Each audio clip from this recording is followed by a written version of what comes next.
Good afternoon, everybody. Welcome to the April 15th regular meeting of council. The city of Parksville recognizes the people of the Coast Salish nations and their traditional territory upon which we gather with gratitude.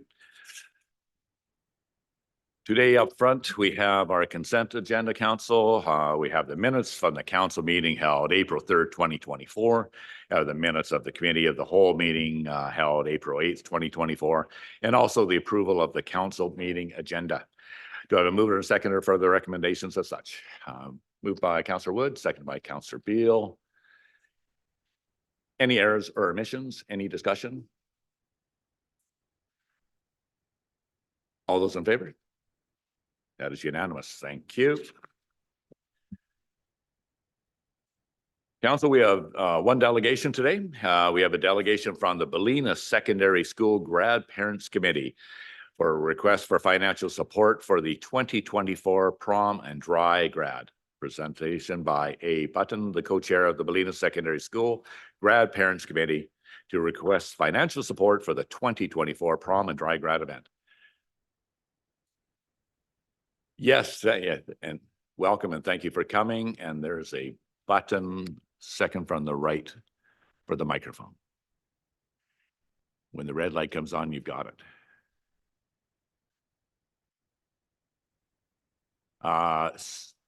From the right, second one in. There you Glasses. go. There you go. Thank you. Okay, welcome.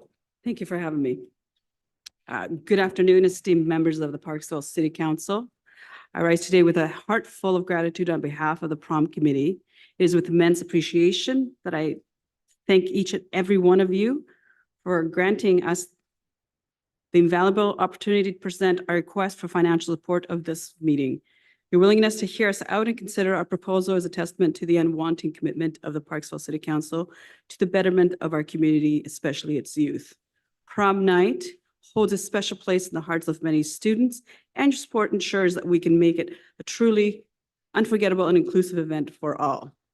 We recognize responsibility that comes with requesting financial assistance, and we do not take it lightly. We have carefully assessed our needs and are confident that with your support, we will organize an unforgettable experience for our fellow students. Some may wonder why we chose to approach the City Council for funding rather than seek grants. I believe that presenting our case directly to you was the most efficient and effective way to secure the resources required for our prom. Your willingness to entertain our request speaks volumes about your dedication to the youth of Parksville, and we are deeply grateful for your support. Your investment in our prom is not just a financial contribution, it is a demonstration of your belief in the potential of our generation to contribute positively to the fabric of our community. Thank you. Thank you very much for your presentation. I'm going to open up the floor for comments in Sure. just a moment here. Just one. Thank you so much, Amanda.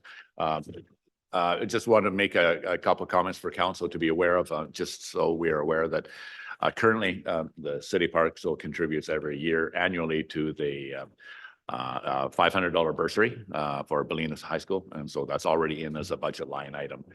And I just would like to comment, I appreciate you coming in. I know it's kind of late notice and trying to squeeze you in and working with our liaisons. I appreciate you getting your application in. What your request is kind of last minute. We understand because we're getting close to that time of year, obviously, but we're also, unfortunately, this time of year is a bad time for us because we've already finished our financial plan. And so it's difficult for us to, go scraping from the bucket because the bucket's already got the lid on and it's closed. So, but And it's closed. yeah, I know. So, but this is what we're looking at, seeing what we can do in the meantime. But just to let you know, we'll be discussing with council after discussing with the liaisons that what we'll try and do is we'll try and make this into a line item into our budget. So we'll probably ask you to come later on when we're doing budget discussions for next year, and we have you present. I know maybe it's not going to affect you, but it's going to be like a line item, like graduation prom allocation. It'll be a line on the, so we don't have it. We have other organizations and service groups in the city that already have it, and they don't have to keep on reapplying. I pretty confident that Ballenas will continue to have a graduating class Yes. this year. So I hope Every so. year. Yes. I hope so, or Yes. we need to talk to your teachers. But I think that it's in good business plan anyways to have that already in, so we don't have to do this last minute. So just let you know that we'll try and handle that a little better for you in years going in, with council's approval, of course. So council, if I can leave the floor open to Councillor Beal. Thank you, Mr. Mayor, and through the mayor to our delegation, thank you for coming. One thing for the benefit of councilors around the table as well as the audience, what do you have a specific amount that you're needing for support, or can you also speak a bit to the overall the budget for this event or fundraising efforts? I think all of that information would be really welcome and helpful as we consider the request. So the budget for the prom is very high. It's about $50,000, which is just a huge amount of money. When we sat down and did our budget, we decreased it quite a bit down to hopefully $40,000. But the cost of everything has gone up immensely now. So food wise, catering is going to be about $12,000 to $15,000 because, as everybody knows, food keeps going up. The cost of the rental for the Boys and Girls Club for the community center is gone up to $4,200 because we need, unfortunately, we set up our date for June 29th, which we didn't realize was the weekend of Canada Day weekend.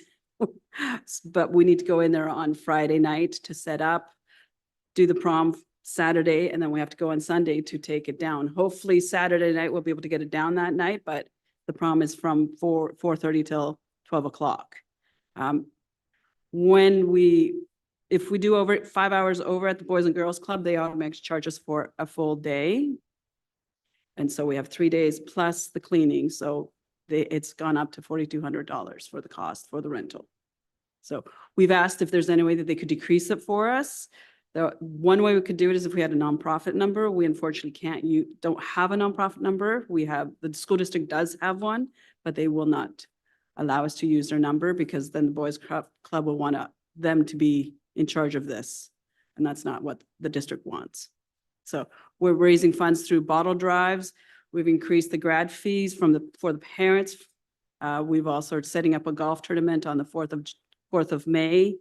And what we don't want to do that much fundraising in the school or in the community because we're just constantly asking money from the businesses, from the parents, from everybody. And there's a lot of groups that we know are also fundraising. So we don't want to be greedy. So this is why we've increased the grad fees also. So it's just a cost. We have a magician coming in. It's a 90-minute thing and it's $3,500. We should have all been magicians. To make money appear. Yeah. Right. So yes. Councillor Miller, follow up? Okay. Go ahead. Your mic's on. Go ahead. Okay. So understanding, so I take it that the largest sort of the outstanding cost then is with the venue rental? Is Yes. that okay? We've tried other venues. Unfortunately, most venues don't have commercial kitchen, which we need for the catering. And the ones that we did try had already had booked weddings and things for that weekend because it is a Canada Day long weekend also. So we tried many different venues. And just to go on further, so the setup would start the evening before, and if it's in fact less than 5 hours, then you do not have to pay Yes. for a full day. Hopefully it will be less. Okay. Yes, because And- we will try and get as many volunteers to come as possible that night to make it faster. So if do you have, so you have been quoted 4,200, but I gather that is allowing for the maximum amount of time that would be needed. Do you Yes. also have an estimate for what you believe could be the minimum amount of time? You know, if you go in with your army and everybody's ready to go and so on, do you have that, an estimate for the minimal amount of time that would be needed? I don't think we do, but I would assume less than $2,500. I would hope. That's what we're trying to do. So we'll be hopefully very organized. And when we set up the prom, it's going to be, we'll have 50 to 100 people to come in, and it's just, everybody will be doing something, and it'll be as quickly as possible. And also for the set down. Hopefully we'll have a lot of volunteers. That's also the big if, right?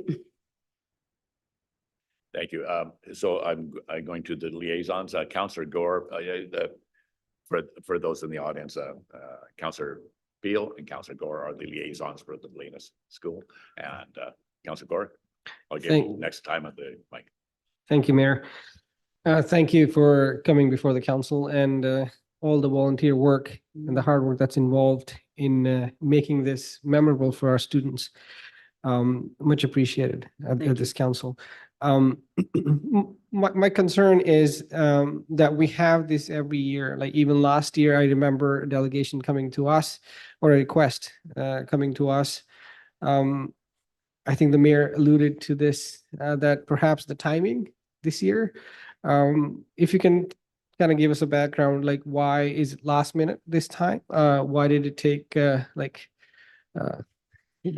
ducks in a row? And The main reason is because I was in charge of this and I dropped the ball. I didn't realize there was grants for this. And when I finally did realize it, it was too late.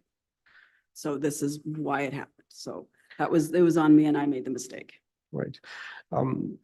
I personally am, and I would be happy to hear other council members' input on this, but I would be happy to consider, like for the future, when we, as a line item perhaps, I don't know what we can do this year to accommodate this request, since we already have finalized our financial plan. I'm open to any options, any ideas where the money would come from. If we can justify that, both my hands will go up for support, but I'll be quite interested to see how we can make this happen. Thank you. Well, we are looking for more golf teams for the golf tournament. So if we can have 4 members of the council join a group, there's $600.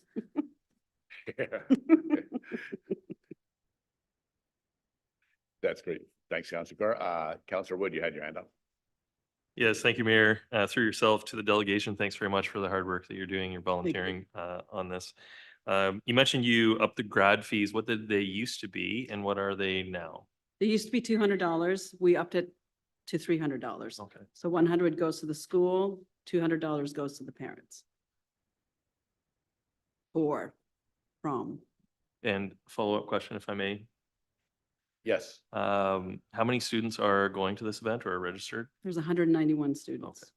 But we're not sure if all of them will show up. Sure. We're still waiting for numbers to come in. So that's also the issue is we would like the money from the grad class as soon as possible so we know how much there is. But it takes a while to try to get teenagers to read and Sure. answer and do the things Sure. that they have to do, right?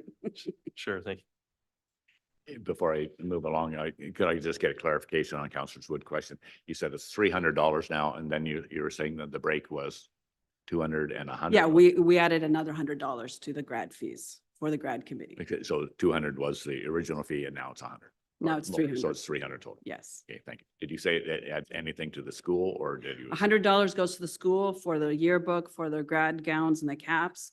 The $200 goes to the prom committee. So we increased it mainly because of the amount of fundraising that this group does every year is just too much and it takes over the whole school. And we know and understand that there's a lot of groups in the schools, not just the sports teams, but every little group in that school also fundraises. And also having the parents constantly buying cheese, flowers, seeds, all the stuff with the fundraising that we used to do it was just getting too much. So we said, well, what if we increase grad fees, then it won't be as much. Okay, So I'm going to dig a little deeper on the $100 to the school. So you send the $100 goes to the school to pay for like the grad gowns and the diplomas, gowns, the caps, commencement. commencements. Yes, they get a yearbook also. Do you receive any grant from the school board? No. No. That's interesting. Thank you, You know the budget of the school. uh, Let's be honest. all too well. Sorry, I'll go to first time speakers. Councillor Martin, I think you. Thank you, Mr. Mayor, very much to the mayor. I appreciate what you do too. I mean, we've all volunteered for these things in our lives. And it's a very important day. And there's the idea of long-term having a line item there. I think it's a wise thing because graduations aren't going to stop. No, we hope not. No, we're going to have them every year, hopefully. And so I just wonder, I support this. It's just where we can find the money from. And that's exactly what Councillor Gower said, because that's what I think. Well, we're this also year. having, I mean, we're also having a bottle drive, so. Yeah. If the city council could support us in advertising for the bottle drive and for the golf tournament, that would be great also. Just, Yeah. you know, Something. it Yeah. doesn't have to be financially either, just Yeah. in that aspect too. Thank you. Thank you. Yes, we can certainly maybe put it on the website or something like Yeah. that. Yes. Or the Sorry, I'm big, you know, the big screen, I don't know what, by the community center. Oh, that- I see, right, okay, Yeah. thank you. Councillor Granson, do you have, or, no, you, okay, that's fine. Councillor Bill? Thank you, Mr. Mayor. And through again to Andrea, I really do appreciate you coming forward and sharing the concerns and the situation with everyone. And I can well imagine the amount of work that goes into this. Yes, it's substantial, and also it is really a special event for the graduating class. And perhaps for many of them, it might be the last time that they're all together like Yes. this before they go off to various post-secondary studies or working or moving away. And so it really is the last time, a big celebration and gathering of friends. So now later on in our council meeting, we do have an area for notice of motion. So I think that might be an opportunity for us to bring something forward that we would then be discussing at a later date, given that we really need to look at potential sources for any, any contribution that we might be able to make. So I'd like to suggest that that's when this could be discussed further at the council table. That'd be great, thank you. We're also going to go through the Berwick Hall there. We're going to bring some of the graduates to go there, celebrate with the senior community and appreciate them also, and then walk down, which is a great thing too, because we want the community to be there for these kids, right? Nice, yeah. Yes. Good. I think we should probably have discussion at this later on, but instead of being a notice of motion with council approval, we could even come to a conclusion today. Or, with council approval to take it without notice. I think I'm prepared to entertain that if with council approval, of course. I would like to thank you very much for your presentation. So I don't know what you have the rest of your day, but we will have this discussion at the end of the meeting before we adjourn. And so you can hang around and wait or Okay. not. We'll definitely get back to you, but I want to thank you very much for your Thank you. presentation. Right. Take care. Do I Thank turn you. this off now?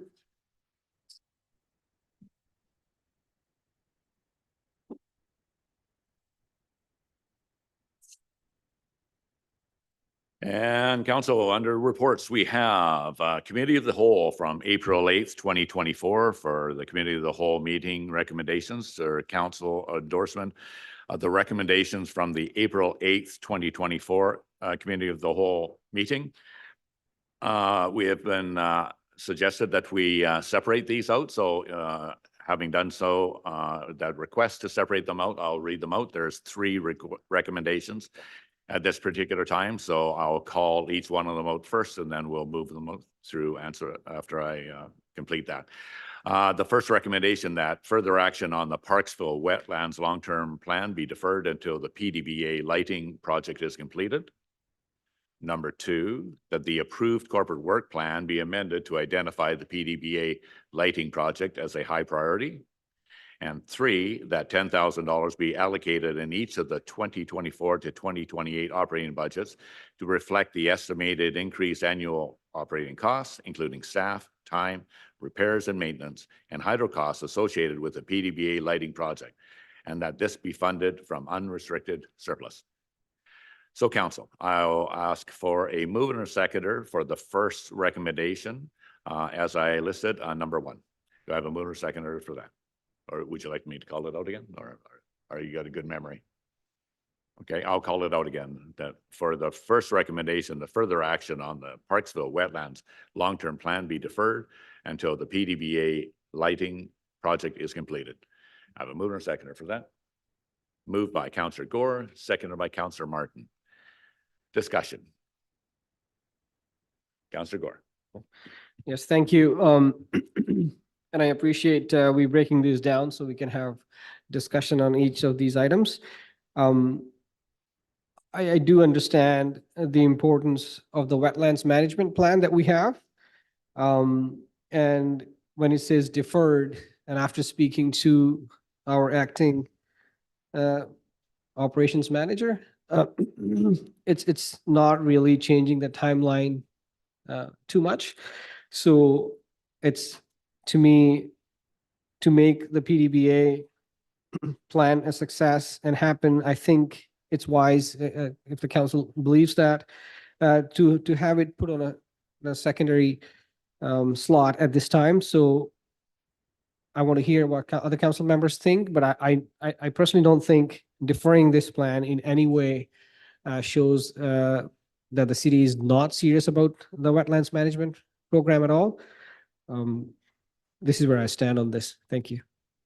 Yes, and for clarification, thanks for bringing that up, Councillor Gower. The deferring it only would mean that to implement the action plan for PDBA at this time for the lighting program would be like perhaps a week or 2 weeks. So deferring it is going to be whatever action was going to happen on the wetlands would be set back a couple weeks. But deferring it doesn't mean it's being put on a shelf. It's just being delayed as someone else is coming in part of the work plan partway through, and so they have to make room. They have to allocate a space for this. So that's what it is. But then it's definitely not being delayed for long. Councillor Bill, did you have your hand up? Sorry. Yeah. I'd just like to say that I'm very relieved to hear this because this was a huge concern for me. Yes. Wetlands and the wetland management plan is very important for our overall water management. And I know that we're all quite concerned about getting, doing the best that we can for our water management. So if it's a slight delay, then, that is, as I say, very reassuring. Thank you. Yes, thank you. Anyone else have any discussion on this first motion? Follow up, Councillor Bill. Thank you, Mr. Mayor. And one question I have is that, I'm fine with the slight delay with the wetlands management. My question is more about with the 3 distinct requests that are coming from the PDBA. Is it possible to consider those separately within the way this recommendation is brought forward? So that's what I was wondering about. I think that would be brought up in the recommendation number 3, because that was where the total ask was anyways, what each one of the projects was total of the 3. So if you want to have the suggestions circling around to that one, I think would probably be the appropriate time. Is that okay? Okay. Thank you. I think that we'll definitely discuss it then. Any further discussion on line item 1? All those in favor? That's unanimous. Thank you. The next recommendation on the this report is that the approved corporate work plan for sorry, my microphone's getting in the way here. That the approved corporate work plan be amended to identify the PDBA lighting project as a high priority. A mover and seconder for that. Moved by Councillor Wood, second by Councillor Grant. Any discussion? Councillor Grant. Thank you, Mr. Mayor. And I think I'd just like to mention briefly and thank staff for their flexibility on this, and we'll try to minimize the number of curveballs we're throwing at them this on the work plan. But because there was a bit of a timeliness issue with this for working together with the PDBA on it, that's where the curveball comes this time. But I do want to thank staff for working with the PDBA to accomplish this. Any further comments? I just have one comment similar on the same vein, recognizing that we kind of created that curveball ourselves when we suggested to the PDBA that they come to us now to present their proposal for Christmas instead of waiting for the week before Christmas to do it. And so PDBA kindly accommodated us anyways, and they threw the well, we initiated the curveball and they delivered it. So how about that? So I think it's good that we keep the communication open so we avoid striking out that curveball. All right. Sticking with baseball. Councillor Gore. Thanks, Mayor. Just some clarification here from our CAO. I was just going over on the page second and the recommendation. Why is it not part of all the recommendations here? 1, 2, 3. Why is it separate? The other recommendation. What are you for the background information, Councillor Gore? Page second, the recommendation. Why is it not part of these 3 recommendations as number 4? CAO Kaler, if you can. Thank you. Is this working? If I understand you correctly, do you mean the one about amending the financial plan? Because we couldn't determine exactly that council would go that way. So if you approve the 3 recommendations to add the project, change the priority and add the budget, then we need a recommendation after that is confirmed to amend the budget and the financial plan accordingly.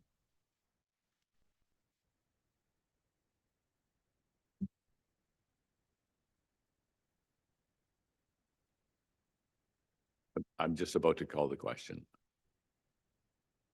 Yeah, okay, sorry.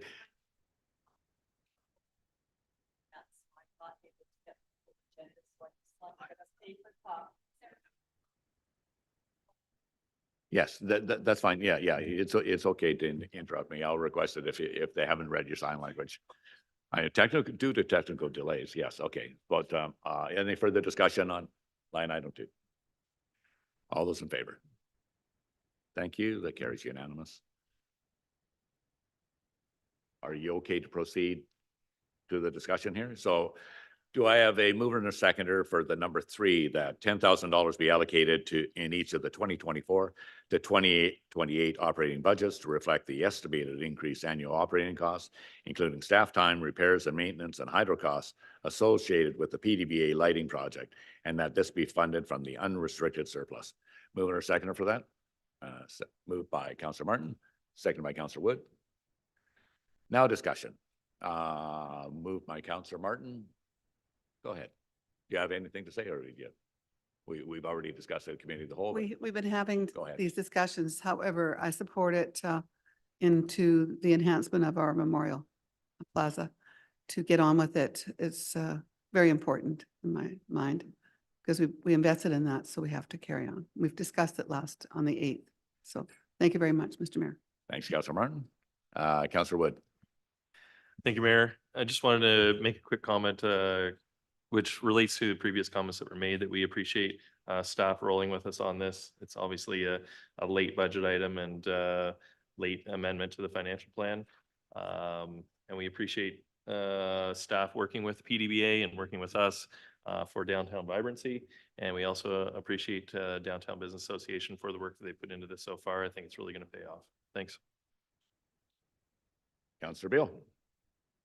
Thank you, Mr. Mayor. And my one question, well, first question is it possible to consider the 3 requests separately that have been made from the PDBA? And I just ask that because I do have some additional questions about the proposal for the lighting on the trees. So I was wondering if that can be discussed separately. I think it's appropriate to you may ask your questions right now. Okay. Councillor Beal. Yeah, absolutely. It's to do with the total amount of 10,000. So do we have a breakdown of the tree lighting? Is that specifically what you want to speak to? I don't have it in my background here, so Yeah, maybe you do. I realize from that the way this is worded, this is about approving up to, the amount of money for the project. Yes. As presented, and the project includes 3 separate requests. And I have absolutely, in full support of some of that, but I do have additional questions about the lighting on the trees. And so I don't know if I'm in full support of that particular project. Sure, So why don't you ask those questions right now? I could do that. Thank There you you go. very much. Okay. So and I don't know if hopefully staff can in fact fill in those questions, but these, right now, I feel like I have a number of questions and the questions are outweighing, my support for the project at this time. In particular, I want to know how easy it is to turn off these lights on the trees if we need them. One of my questions was around the wetlands management. Oh, sorry. One at a time. Yes, Okay, okay. so let's say, okay, the first question, I'm sorry, I Yeah. didn't quite hear you, Councilor. The first Okay, question was I'll- about, The background there, I don't know if this is on a migratory route for birds, and I'm concerned that the lighting, the amount and quality of the lights in that area, if it is on a migratory route, that the lights be turned off for certain periods of time. Those times can actually be identified. So that's a question that I have regarding how easy is it to, in fact, turn off the lights at certain times of the year if they're going to be on all year long and no longer seasonal lights. okay, yeah, that certainly didn't come out of committee of the whole. I'm not sure that the CAO Kaler is familiar with the migratory routes, but she knows everything else. So that's probably right in there as a recovering planner. I think that must be in there. CAO Kaler. Thank you through the mayor. I'm not a recovering biologist, but I don't know how many different bird species we have. Obviously, we have the brant, but I believe the lights would have to be manually turned on, like unplugged and plugged back in. I don't believe we have a switch that connects all of them. So I'd need to get staff to assess the time required to do that. And I think right now they would have to manually go and unplug everything. That's the best of my guess right now. Okay.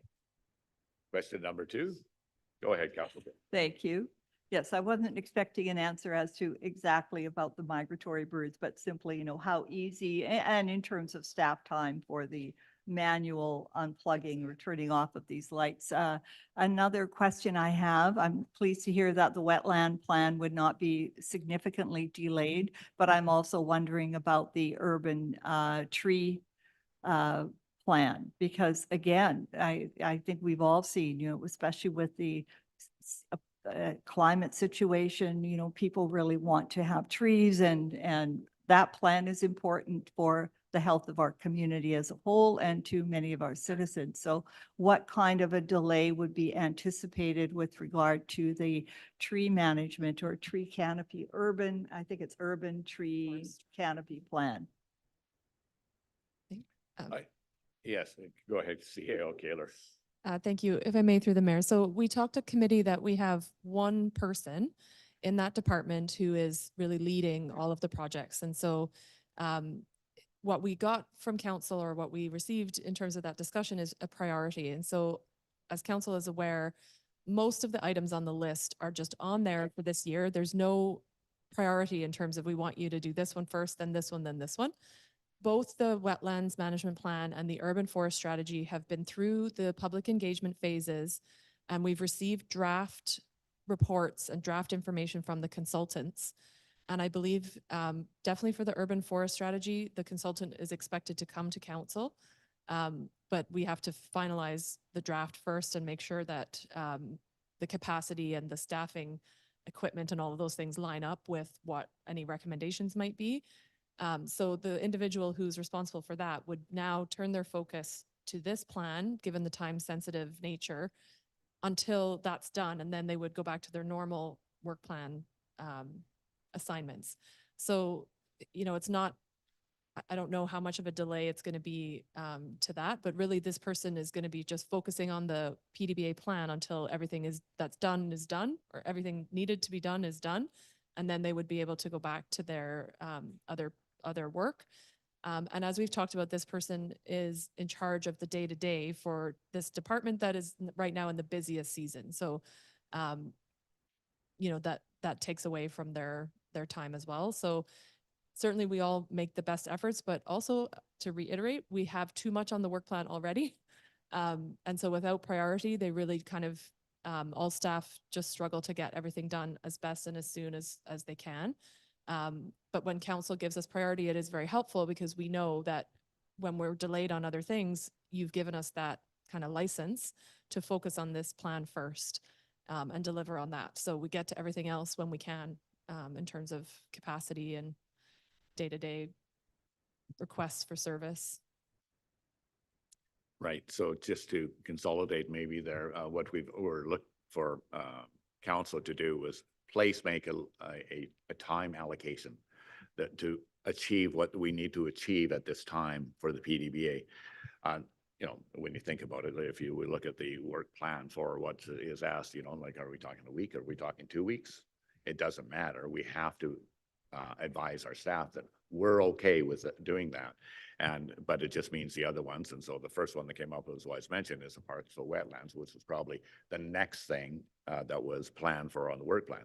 So it's going to be slid back. And then probably after that, the urban tree strategy is after that, but it's going to be slid back. But the reality is it's going to be slid back slightly, you know, because this is not, we're not building another meeting place or anything like that down in the park. It's relatively simple. Get it done and let's move on to the next one. So I believe that the delay to both very worthwhile projects will be negligible. But we have to actually give that approval to staff so they know what priority is. So like in September, one of the council is going to them and saying, how come that next phase of the work plan hasn't been done? Because we actually have adjusted. They're doing everything that they can, the best that they can. But when something like this comes along, and that's what happens, they pivot and take care of what council has asked them to do, but at the same time recognizing the full fact that they have a rather busy workload and everything else will get shuffled back. So it's just council and the public should be aware of that. So I think everybody's pretty well. We should be okay with that. Yeah, I think. Next question, go ahead. Yes, thank you for your accommodation.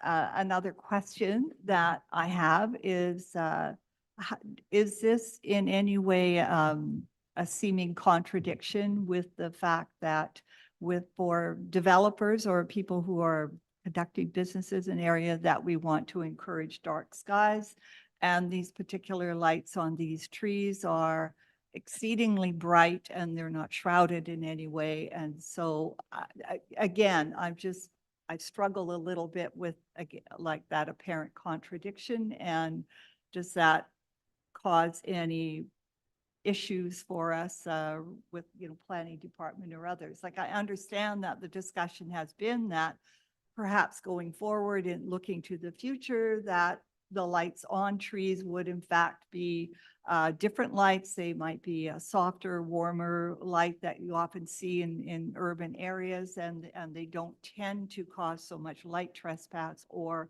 affect the night sky so much. So again, my question is, does that put us in a situation of contradictions? We're saying one thing for one group or a larger group and saying something for another. And it's a question I ask. These are all, it's important for me to think about how does this fit in with the larger community, while respecting that this is a specific area in our town, and we want to do what we can to support the efforts of the Downtown Business Association. So I'm just going to throw out my own personal opinion here, but I think that's a bit of a stretch to consider a downtown core to be compliant with the dark sky regulations or idea per se. Very difficult to put shrouding in a downtown area. That's what we're talking about and so forth. And this is the only area we're talking about. And I certainly understand the dark sky strategy in areas where it's appropriate. But I'm not sure that we can even consider that as part of the, really a part of the plan to make sure that we mitigate the lighting effect moving skyward in this. Otherwise, we're going to have to start banning Christmas lights and everything else in everybody's neighborhoods. I don't really think we want to go there. That's just my own personal comment. COO, Kaylor, anything further to that, or yeah? If I may, through the mayor, I don't think that's a question I can really answer for council. This is really based on your philosophical priorities and we don't have anything like bylaw wise or regulatory that would be breached that I'm aware of. So it's really a conversation for you to have about your balancing different objectives for that area. Thank you. I agree. Councillor Bill, you have another question? No, and, but I will clarify, I'm not suggesting that, that something like that would be shrouded. However, it's just the nature of these lights are particularly bright. And, you know, in my mind, I'm thinking, well, maybe not right now isn't the same as no, considering that we've got a lighting plan coming forward in 2025. So that was my only concern. Not to say that I realize they would not be shrouded, that wouldn't be appropriate, but there are other lights that do not have such a blinding effect, let's say, and that was my thought. Yeah, but you were part of the construction and community of the whole, where we suggested that the lighting we're using, the reason we're using the bright lights, as you suggest, are because we already have committed to purchasing those bright lights. And then so as we want to continue to extend it, so we're going to continue more just so we can finish the job. So yes, they are bright lights, but we had that discussion but you heard the reasons why we have those bright lights. And so that's because we have them, and it would be silly, are we going to take all that investment and throw them down the drain and try and get the nice soft amber white lights? So that's, I'll chair the meeting. Thank you. So that's why we have that consideration. So, Councillor Martin. Thank you, Mr. Mayor. I was just wondering about the timers that you can get. With the lights that we have in the city right now, maybe you don't have the answer, maybe our CAO does. We have lights, are they on timers like by the city hall? Is there any other lights we have in the city? Do we unplug them and plug them in every day, or how does that work? If I may, to the yeah. mayor, I don't know about I believe the lights on Alberni stay on like at night. So if we were to turn them off at like 11 or something, I think we'd have to do that manually. There may be an opportunity to purchase timers, but I don't think we have those right now. I don't know the answer really. So we don't use timers anywhere in the city for lights that we have? Well, on the city hall building here, we do, but that's like one switch for all of them, right? They're all connected to one sort of breaker, whereas each tree is separate, as far as I know, down Alberni. And can I ask one more? Go ahead. What about the other places, like we have lights down on Alberni, say the Christmas tree lights that go up on these buildings at Christmas? You know, like Those aren't city. those like are on the turned buil- on by the people who have the trees on the buildings. I believe, if I may, sorry, through the mayor, those are not the city's Okay, trees. okay, thank you. And So much. just to answer your question, Councillor Martin, yeah, the lights on the PCTC, so forth that we have anyway, Yeah. so they're all on timers, and they're probably photovoltaic. We have a recovering electrician with us here as well. Yeah. So I'm sure, but understanding the Alberni Highway, each tree has its own Right. outlet on it. So it'd have And to be it maybe at some time it could be converted over, but it's kind of difficult to do that at that location because it's very vandal prone. If you put any more technical equipment into there, it's just going to get damaged for it is right now. So that's, yeah. Okay, thank you. But any future installation, absolutely, like in Memorial Plaza, Yeah. the outlets are way up on the top type of thing, and that's when you can equip it with a photovoltaic switch that interrupts the flow in between the light switch and the power. So, Right. yeah. Thank you. yeah, but it's LED lights too. Yeah. So thank you. Any other further discussion? All those in favor? That carries unanimous. Thank you. Okay, council, we're going to go to, sorry, we have on the next page. So we have depending on this, as I'm correct in this next recommendation was as if we just passed that. Okay, that's great. Okay, thank you. So we, since that last motion went in the direction that it did, could I have a mover of the seconder for the recommendation that number one, that the amendments identified in the April 8th, 2024 presentation by the Director of Finance be incorporated into the 2024-2028 financial plan, and staff prepare all necessary bylaws for advancement to the statutory process. Moved by Councillor Grenz, seconded by Councillor Wood. Any further discussion? All those in favor? Thank you. Carries unanimous. Thank you.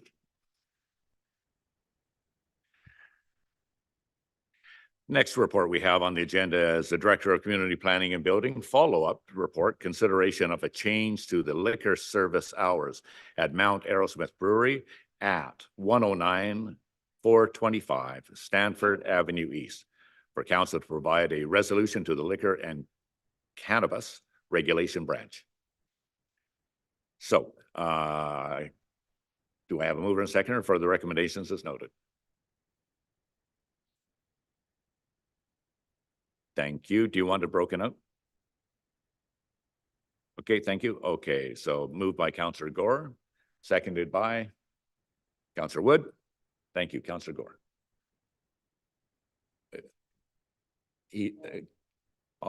Okay, sorry, would you? Yeah. Yes, if you're doing them all at once, number 3 is looking for a particular option. So which option are you looking for? But how do we discuss? We don't know what we're discussing. I understand what you're saying. So I'm going to suggest right now that we consider each one of them separately. Okay, and so if can I take your mover and seconder for item number 1, Councillor Gore? And Councillor Wood? Yes, thank you. So number 1 is that the report from the Director of Community Planning and Building dated April 10th, 2024, entitled Follow-Up Report, Consideration of a Change to Hours of Liquor Service for the Lounge Outside Service Hours at the application at the Mount Arrowsmith Brewing Company at 109-425 Stanford Avenue East. File number 4320-50-PLQ017 be received. Now, Councillor Gore, you can get to speak for it. You're okay with that? Okay, just a report. Thank you. Yes, Councillor Beal, you can discuss the first motion, which is as I just read out. Okay, it's open for discussion now. It's been moved and seconded. Is that what you wish? Oh, you're ready to vote? Okay, okay, yes, we have a second. Councillor Wood seconded. So you're ready to vote. Any further discussion? Councillor Grant. Thank you, Mr. Mayor. I think I might take this particular item to raise a couple of items that are in the report that I am in favor of receiving. For the record, is that the report indicates that this is our recommendation through to the liquor board as to what we would like to see happen for this location, if I'm not mistaken. So we're providing a recommendation here, and the report outlines a few options that we can consider. And when it comes time to discuss those items, I would be in favor of sort of an in-between item that has been recommended, but I'm not going to move that now. I just want to kind of get on the record and start off the conversation here. And note that this particular location that we've, I'll leave the rest of the other discussion actually, sorry. Yeah. And that's fair enough. And I think the appropriate time is when we get to number 3. And then because there are a number of options that we have at that time. And if we separate that out, then we have a more fulsome discussion at that time. I agree. But I did have a question through to staff, and Okay. this is probably the time to ask that, I think. So, so the question through to staff, is this report, or is this recommendation that we're putting forward allow for us to consider a temporary recommendation or a temporary use for this this particular location? Mr. Russell, if you can answer that If question. I may, Mayor, through to Councillor Grens, if you can hear me. Council can make any recommendation to the liquor and cannabis regulatory branch that it wishes. It needs to indicate support, or it needs to indicate opposition, or some varying degrees thereof. It's my understanding that a temporary change is a different type of application than what is being presented to council today, which is an application for a permanent change. I don't know how the LCRB would interpret such a change, but I suspect that a new application would need to be made for a temporary type permit. And then should that be the case, that application may also have to come to the local government to make a recommendation on. So that's my understanding. It's a different type of application.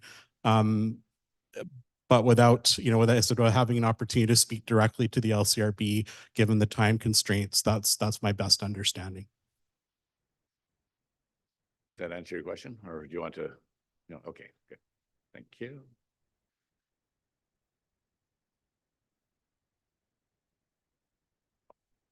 Okay, we have a mover and seconder for that, so call the question. All those in favor? Thank you. And just moving on, Councillor Gore, did you find your report you're looking for? Okay, I just heard you muttering under your breath. I thought, make sure we all have it. Number 3. Number 2. Yes, yeah, we're going to do the comments. That council's comments on the prescribed consideration of the liquor and cannabis regulation branch be submitted in accordance with Schedule A attached to and forming part of this report. Mover and seconder, moved by Councillor Wood, second by Councillor Gore. Any further discussion? All those in favor? Thank you. Now for number 3, that council, having provided an opportunity for public input, consider the issues with respect to the proposed change to hours of liquor service of the lounge outside serving hours application at Mount Arrowsmith Brewing Company at 109-425 Stanford Avenue East, and adopt and forward to the Liquor and Cannabis Regulation Branch one of the 3 resolution options provided in the analysis section of the report for the members of public and in the agenda package in the back.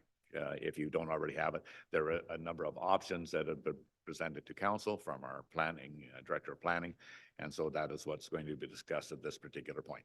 So, I mover a seconder for that. Moved by Councillor Gore, seconded by Councillor Wood. Councillor, yes, Councillor Gore. So you can discuss here if you're proposing a certain option.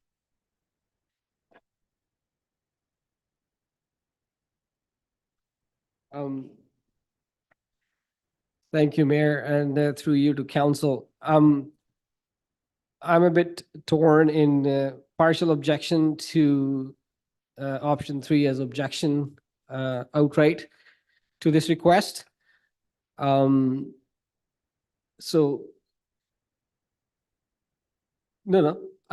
will start with option 3 as indicating an objection to the application. If I have a seconder, I guess we can discuss this option. Is that how it will happen now? That you're amending the option then. Could we not do it as an amendment? Yeah. Because your first one was for all of it, but all that I wanted to do is maybe discuss the different options.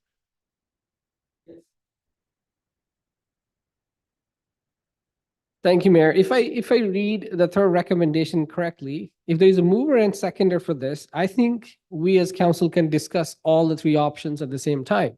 So, and this is what I would like to do. So I've moved, Councillor Wood has moved number 3 recommendation. I have seconded it. So please go ahead, Councillor Wood. What do you want to talk about the options? And I understand which way we're going to go. I'm looking to CAO Kaler. It is rather an oddity to have the different options, and I was hoping to just have a discussion like on option 1, 2, or 3, and then maybe council could make a motion to one of those options. Could we not discuss it at that point? Yeah, if I may, through you, yes, you can do it whichever way you like. If you want to take them chronologically and do option 1 and have a discussion, option 2 and option 3, or if somebody has a very strong feeling one way or another, they can advocate for that option, I suppose. Okay. So what I'd like to do is I'd like to present each option and not take it as the form of speaking to the motion, and just have everybody questions all the relevant information on that option 1, 2, and 3, and we'll go through each one of those. And then I understand that there may be someone else providing a different option altogether that could also be discussed at that time. Okay, and then that way we can kind of consider everything that's coming up. COTW. Thank you. If I may, it might be a little bit easier because this motion that's on the floor allows you to discuss all the options, then a separate motion after the fact, that would give the opportunity for a different motion or one of those three motions. So that way, at least you can have your fulsome discussion on the three options presented. There might be something else outside of what staff presented that comes forward during that discussion. And then you could do a sort of like a finalizing or a confirming motion after that to choose which variation or which option you want to move forward with. Right. Thank you. And so as I understand it, since we've moved and seconded it anyways, it's all within the bounds of the recommendation here. So I think chronologically that we'll just discuss each one first then, if we can, and then just without taking no quick notices or no quick motions being presented at the time until we've got to the entire conclusion. So I will read it out here. Option one,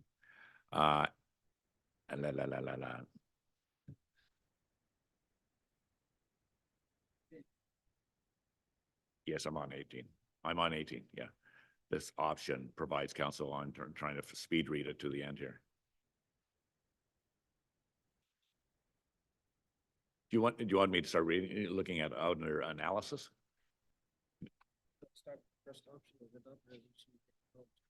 Yeah.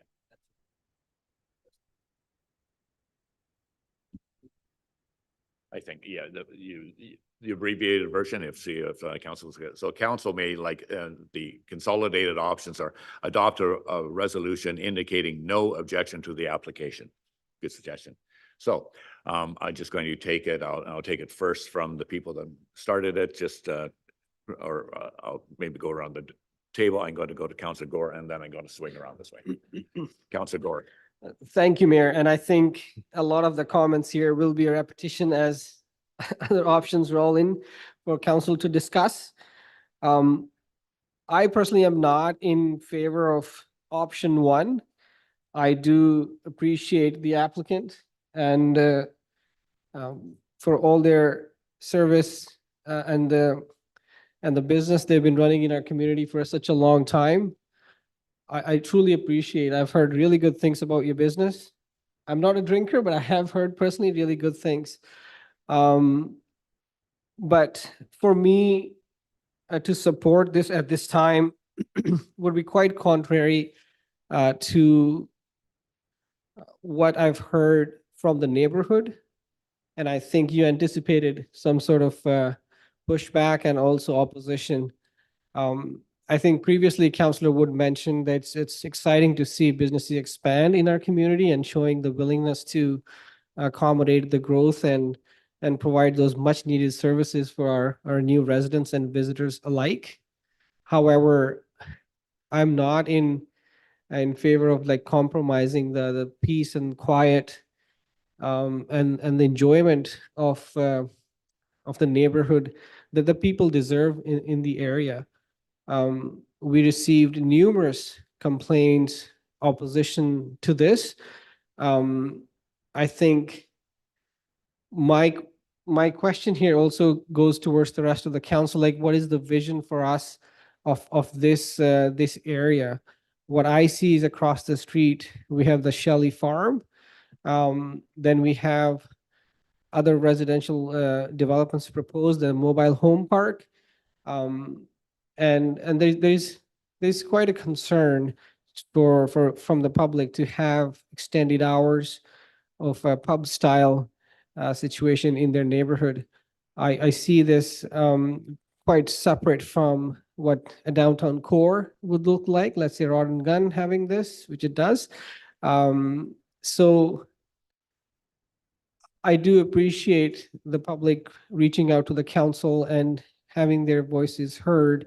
So as a member elected, I represent the business interests as well as the residents whose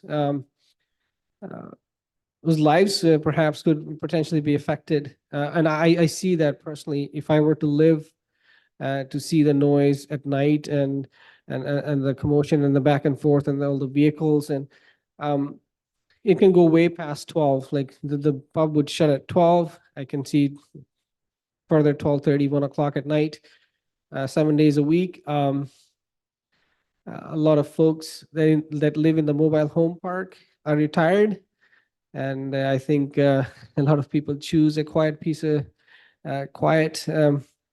a place to retire, and Parksville does attract a lot of retirees, and we are also trying to attract young families. So we are trying to strike this balance.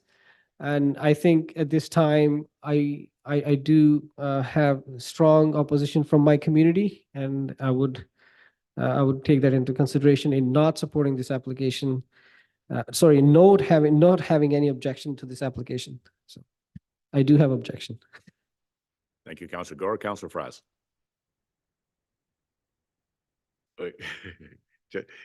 You can say if you have no comment, you have no comment. Okay, thanks. Good. I just want to make sure everyone's heard. Councillor Martin. Thank you very much, Mr. Mayor. Through the mayor, I again, all that Councillor Gower mentions, I support. I also know, and it's been in print now in a letter from the holdings of Shelley Farm, they have a bylaw there on their property. I didn't go through all their bylaws, but it's been in print now. I've been sent the bylaws. From 10 p.m. to 10 a.m., noise is cut off. That's noise bylaw in their own little area there for those people. And they were there a long time. They've been there a long time. And so that, I think, is significant to the bylaw that we have already for the brewery and the pub. And again, I'm into supporting business, and it's hard, very hard for me. But I just have to look at the residents that live there and how it will affect them. So there's other letters too we've received, but I know that this is a fact. And then we got a letter from Shelley Holdings stating that too. So that's all I would have to add to what Councillor Gower said. So I can't support the change. Thank you. Thank you, Councillor Martin. Councillor Gore. Grants. Thank you, Mr. Mayor. Through to council. One of the questions I have, and maybe this is actually a question through to staff as well, is I don't quite understand the nuance of the types of liquor licenses. But according to the analysis in the report, if this was a different style of liquor license, they wouldn't need to get approval in order to extend their hours. But because the type of license they do have, they do need this approval. For example, there's a neighboring business there that would not need to go through this process to receive approval, if I'm not mistaken. Is that something that maybe question through to staff? Yes, thank you. And Mr. Russell, can you address that issue? If I may, Chair, through to Councillor Grenz. Basically, liquor licenses sort of fall into two general categories. Those were what are called food primary licenses, such as for restaurants, versus those that are liquor primary focused. In the case of a food primary license from a restaurant, that type of application would not be before council for the hours of use requested. The thought probably is that when food is associated with the consumption of alcohol, that it may mitigate alcohol impacts. And so it's really that's sort of how they slice it between those where food is the focus of the license versus those where it's not. Thank you. That's helpful. Yeah. So that does clarify and confirm what my understanding was. So we received very well thought out concerns from the local community, as Councillor Gore has already indicated. And I appreciate the approach that was taken by the community and how they gathered together the responses and consolidated them into a very well organized report that was easy to digest for those of us on council who are reading lots of things all the time. So that's very much appreciated. And this is a classic example of where there are differing uses in a neighborhood that don't always get along well with each other. As Councillor Gore pointed out, there's a farm there. And farms can sometimes have an impact on neighbors that they don't appreciate for farming activities, animal sounds and smells and all that. And so we have to find a way to live together harmoniously. And that's why we have bylaws around noise and parking and other behaviors that come along with different uses on properties. And I think we do need to rely on those bylaws in order to ensure that it's less about the operations as to that the operations conform to the bylaws we put in place to ensure harmonious coexistence. So I wouldn't want to outright deny this application or be like indicate a lack of support or whatever the forget the wording was on the report to the liquor board. I'd like to see some level of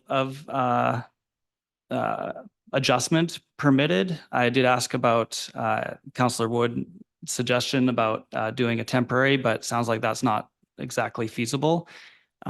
So I'd like to see something be done. But that said, I do completely agree that this is not necessarily the sort of preferred area for this business. I would love to see them closer to our actually in the downtown area officially. That would be my personal preference. But I do note that they are willing to be flexible and work together with their neighbors, with the community. And so I'd like to give them the opportunities to meet their business goals here as they continue to offer more food service, which does kind of move them into the other type of liquor license. Not officially, I understand, but I see that that's the direction they're going. So for that reason, I wouldn't want to go with option one, but if I'm getting my options correct here, sorry, I wouldn't want to go with option 3. And I'm still open for hearing from council on the other 2 options. Thank you. Councillor Wood, any comment? Thank you, Mayor. I'll try to keep my comments short. I appreciate all the residents that put together the comments. It was well put together, well organized, just as Councillor Gren said. I think having a growing business is a nice problem to have. I had one of the people who are organizing the comments from the residents. We chatted on the phone, and I asked if they had ever submitted any complaints about the business prior to this set of comments, and the answer was no. I don't think I've received any comments negatively about the business since I've been on council. And so in my mind, we have a business that is working well with the neighborhood on the noise side of things. I think the parking is a completely different issue that the business doesn't have any control over, and that parking is kind of a complaints-driven process. And please, if there are parking issues, make sure you send them to council, or sorry, to the city. But I think we've seen those coming now, which is great, and let bylaw and the city do their job on parking, because we don't need people parking where they're not allowed to be parking. And I don't think it's really fair to put it on the business who is a popular business that, their job is not to police the parking outside of the parking lot. So I want to kind of separate any parking issues from what we're talking about here, which I think is more noise related. I personally don't like noise near my place after 10 o'clock. We have a neighbor who plays band instruments until, I don't know, 11 or midnight, and somehow I got used to it. But I don't want to say no to the business when we haven't seen the business being loud yet to the residents around. That I have read anyways.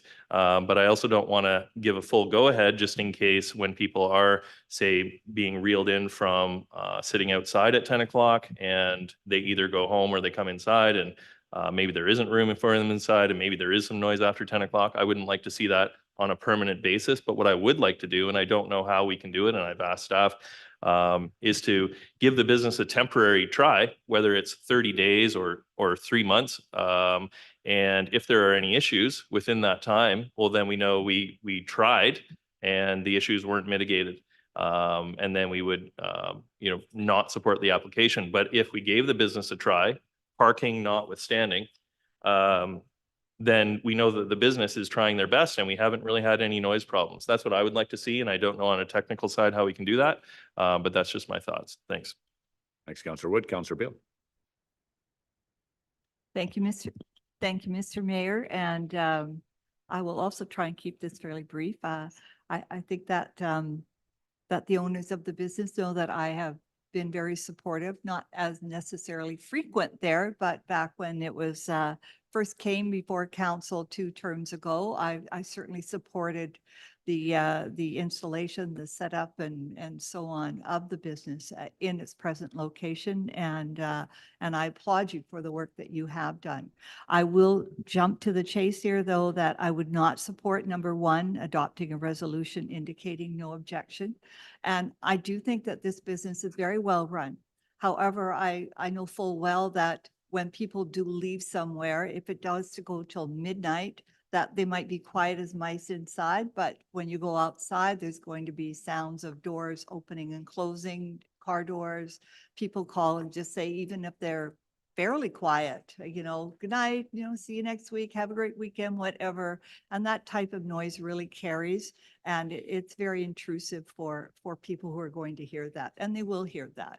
So, so for that reason, I cannot support number 1. And I hope that the mayor will clarify for me. I thought that we were just going around with like, here's number 1, and then we'll do number 2, and then we'll do number 3, unless you'd rather hear thoughts on everything right now. I think we'll stick with number 1.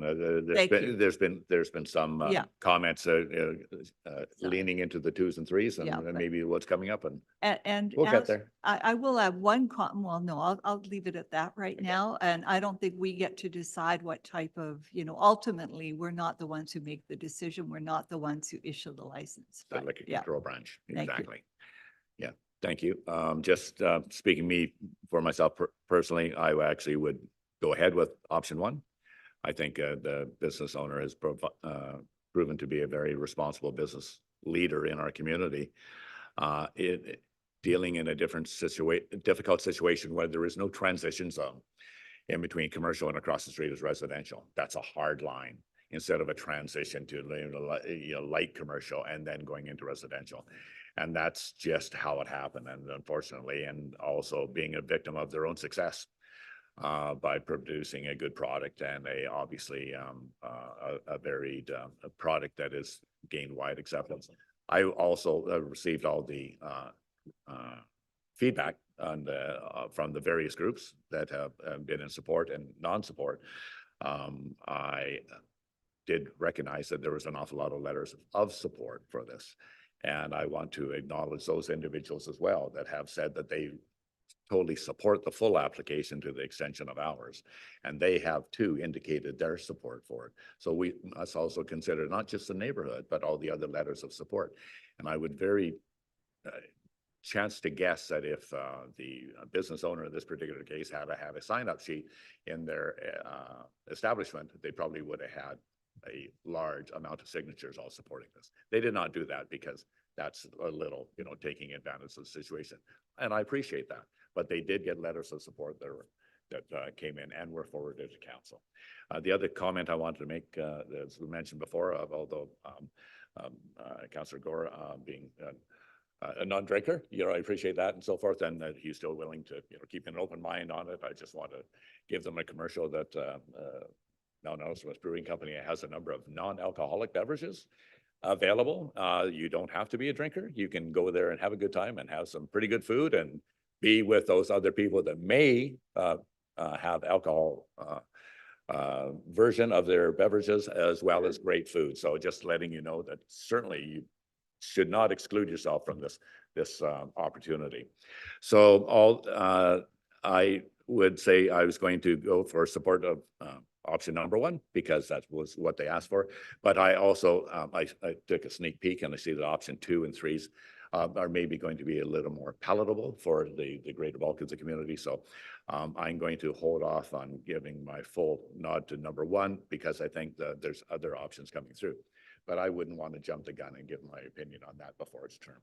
So I will move on to say that option number 2 is up on the table now. So I'll go to Councillor Gore for comments on what option 2. I recognize that you said your opinion on option 1, which we appreciate. And now let's hear your opportunity to discuss option 2, if you may. Thank you, Mayor. And just for clarification, I'll read this out, that if council does approve this option, that the limit, so the brewery's hours will be continue their existing hours of 10 PM daily outdoors. However, indoors, they will be extended to 12 midnight daily. Thanks for that. Yes. good Thank you, idea. yeah. Good So- clarification. Yeah. I really want to find a win-win here. I really want to support the applicant, what they've been trying to do, work with the community, work with the council. And I will need help of Mr. Russell on this. If you can, so the comments and the recommendations from the council, how much weight do they have? Ultimately, the LCRB will make a decision on this. If we are to give to LCRB that we have a partial objection as per option 2, my concern is people sitting outdoors until 10, they will be moved indoors. Hey, now we can't have you guys more than beyond 10 o'clock. How effectively can that be managed and enforced? And maybe the public in the neighborhood would be aware that people are allowed to sit outside until 10, but I'm not sure if I have concerns about the enforcement and the management, like how make sure that it stays till 10 o'clock. So a couple of questions about the LCRB being the ultimate authority to make a decision. How much does the council's resolution here has influence? And second, enforcing the 10 o'clock outdoors, everybody goes back in. Thank you. If I may, Mayor, through to Mr. Councillor Mr. Gore. Russell, yes, go ahead. I think the first question's challenging to answer because you would have to be in the head of the decision maker issuing the license. That being said, I believe the LCRB typically gives heavy weight to council's opinion as well as the comments that they receive. So they will get the full package of public comments. If they're not satisfied with the process, they actually can do their own public consultation. But typically speaking, my understanding is they take that recommendation, they give it, significant weight along with the comments that are provided. But ultimately the decision is theirs and it's an unfettered decision that the province has in this matter. With respect to the 10 PM, so if someone is, and the province does have people that do liquor inspection, they, send someone who looks like a minor or actual minors to look for different things. So typically they would, once in a while do a surprise inspection to see if alcohol is being served after the license time period. And if it is, there's substantial fines and, to the point of not being able to operate for a couple days, et cetera. So most licensees don't want to risk that. As far as people, after liquor services cut off, will there be some people milling around for 15 minutes, 20 minutes? Sure. But anyone who wants the next glass of beer typically would then have to go inside and sit down inside to continue. The city does have its own noise regulations. So at 11 PM, the city's noise bylaw kicks in. And so that's another tool in that sort of process. And hopefully that answers your question. Good. Councillor Fraz, any comment at this time? It's okay. Yeah. Councillor Martin. It's easy to say, no, it's black and white, and it isn't. And thank you, Mr. Mayor. The noise bylaw is interesting about, we've just heard from our planner, 11 o'clock. Because this is all to do with noise. At the end of the day, it's to do with noise. The people do not want to be woke, they're winding down for the evening right next door, right across the street, 11, 10 o'clock at night. And this is why they don't want the noise. And when people are coming out, just like Councillor Beal said, they always say hello, or you can't stop them from being friendly with their buddies, what they're having their entertainment with. So I'd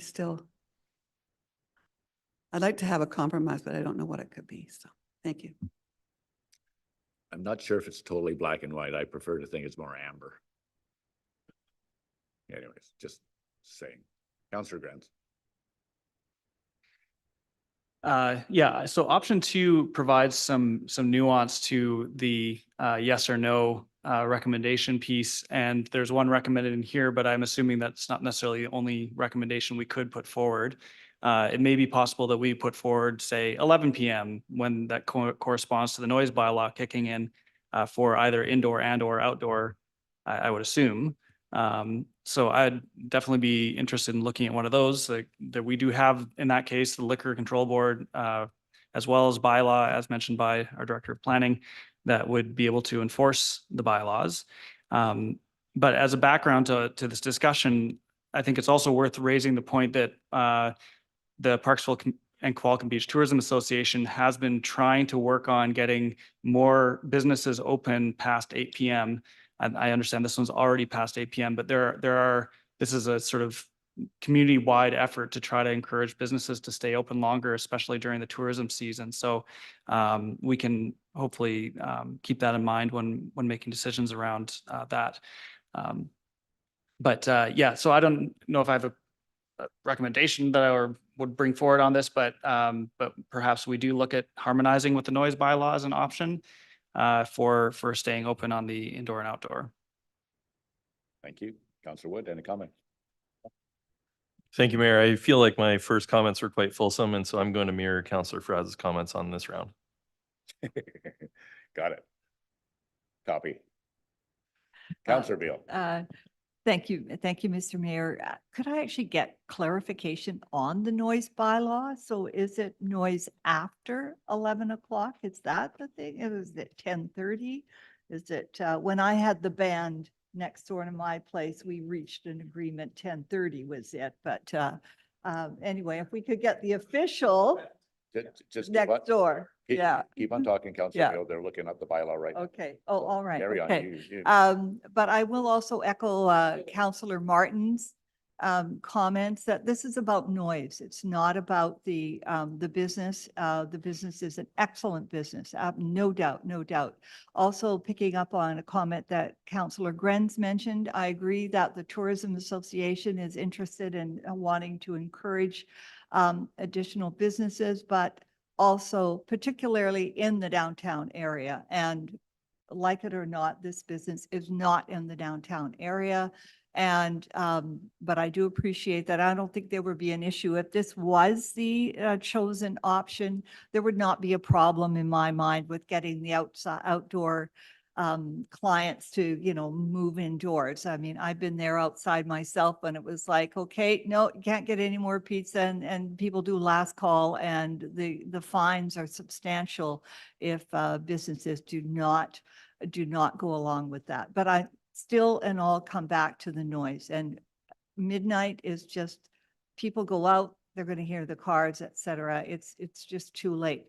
I will add, though, that my understanding is that it is possible for businesses to get a special event license. So in fact, if there is, whether it be the volleyball tournament or something that's coming up, and I realize it takes additional planning, issues with staffing and the like, but it might still be possible for the Arrowsmith Brewery to have some special events where they stay later. And in fact, if those go very well, then that's a nice way for neighbors to get a sense of whether or not it's going to be a problem. So I can't support this. Thank you, Councillor Beal. We have clarification on the noise bylaw from CAO Kaler. Thank you. Through the mayor. So it is 11 PM. There are some different circumstances for different types of noise, but basically 11 PM is the limit. But if I may, through the mayor, just to clarify the point about special event permits, those are not permitted at that property. They're on city properties. So they could certainly apply for a special event permit to do something in a city park or city property, but they can't waive the zoning for their own property. So just to clarify. Thank you for that clarification. Councillor Grant, back to you. Yeah, I just want to further clarify on that is that I believe that the proponent is bringing this forward not because they want to have it open 7 days a week, but because they want to have the option to do so, because this is the only way they actually can do what our CAO has indicated is host special events when not every single day of the week. So that's maybe an important thing to bring in the conversation. The other thing to add is that the Parksville Qualicum Beach Tourism Association's goals around longer opening hours is not confined to the downtown. It's meant for the tourism industry. So that would also be Resort Row, that would be Qualicum Beach, that would be French Creek, that would be basically everywhere within the Oceanside area that is promoted by that tourism association. Yeah, well, thanks for stealing my line. I know I'm the last one, but anyhow, so and I was going to mention that we have a large amount of phone calls and requests, typically during tourism season, where they're saying, seriously, Parksville, you're in the dark ages. There's really nothing to do out here, after a certain period of time. Really, you got a great location and we love being here, but seriously, like, it's time to maybe open up a little bit. And your comments were exactly correct that this is not the norm is for 7 days a week, 365. This is not the norm. It's just so that they don't have to come back and say, oh, by the way, we should have requested this on Saturdays and Sundays only, because events happen at different times. So thanks for pointing that out. I would say that this is my favorite choice. I like the idea of taking the outside people and either saying, okay, after 10 o'clock, it's time to go, or you can move inside and you can continue until midnight with the extended hours. That's my preference, because it's going to take the noise levels down, whatever noise they have, and move it inside. And having been in both locations, it's the noise outside is noise of conversation and so forth, and it's not really, they have no intention of having music playing after 10 o'clock. And so the idea is just people out there enjoying a beverage and maybe some really good food too. And if that moves in, I haven't been to every event that they've had at the Arrowsmith Brewing Company, but the ones that I've had, I find it more enjoyable just as patronizing that business, because they're not like other places like a pub, where as the night goes on and as the alcohol is consumed, the noise level rises up higher and higher. And that's why I prefer going to an establishment like the craft brew pubs, because it's quieter. It's easier to have a conversation. It's easier to, but at the same time, it keeps that conversation quieter as the people are going home as well. So that's why I would go for option 2, but I'm going to keep an open mind until I see what option 3 is. Councillor Beal. Thank you, Mr. Mayor. I'm just wondering, especially getting that information about the noise bylaw, is there any way at some point, and perhaps not technically, to consider what Councillor Grenz has mentioned, the idea that it could be harmonized with the noise bylaws? Is this something that we can have in our comments, for instance, that might be going? So, if we can do something like that, then I could support option 2, so that it would be 11 o'clock, but, nobody's outside beyond like 10 o'clock would be the cutoff for that period. And I see that CAO has some thoughts on that. CAO Kaler, if you can comment on that, please. Yeah, thank you, through you. So that was the option that we talked about at the beginning of the conversation. It would probably be appropriate to make a separate confirming resolution. After you've had your fulsome debate about the pros and cons, somebody would introduce a motion that could be a modified version of option 2, could be a totally new option, but certainly within council's purview then once you've had your discussion, to basically put that new motion on the floor that lays out the terms and conditions of your recommendation to the board. Does that answer your question, Councillor Bill? Okay, thank you. We want to do the third first, if we could. So the next one on the list is option 3. I'm going to fulsome discussion. Councillor Gore. Thanks, Mayor. I think we've discussed enough on these 2 options. I think I have a good sense of where the council stands, and I'm eagerly waiting to hear from Councillor Frass, his comments on this. But I think, I could support something like a modified version of option 2 at this time, which would be acceptable to our community and hopefully support the business as well. Thank you. I think at this time we have to ask for rock star Counselor Fraz. Like, you know, we're eagerly waiting. Counselor Fraz. Thank you. Yeah, I like just hearing everyone's comments there. It's a lot to consider, so it's still forming some of my thoughts. I think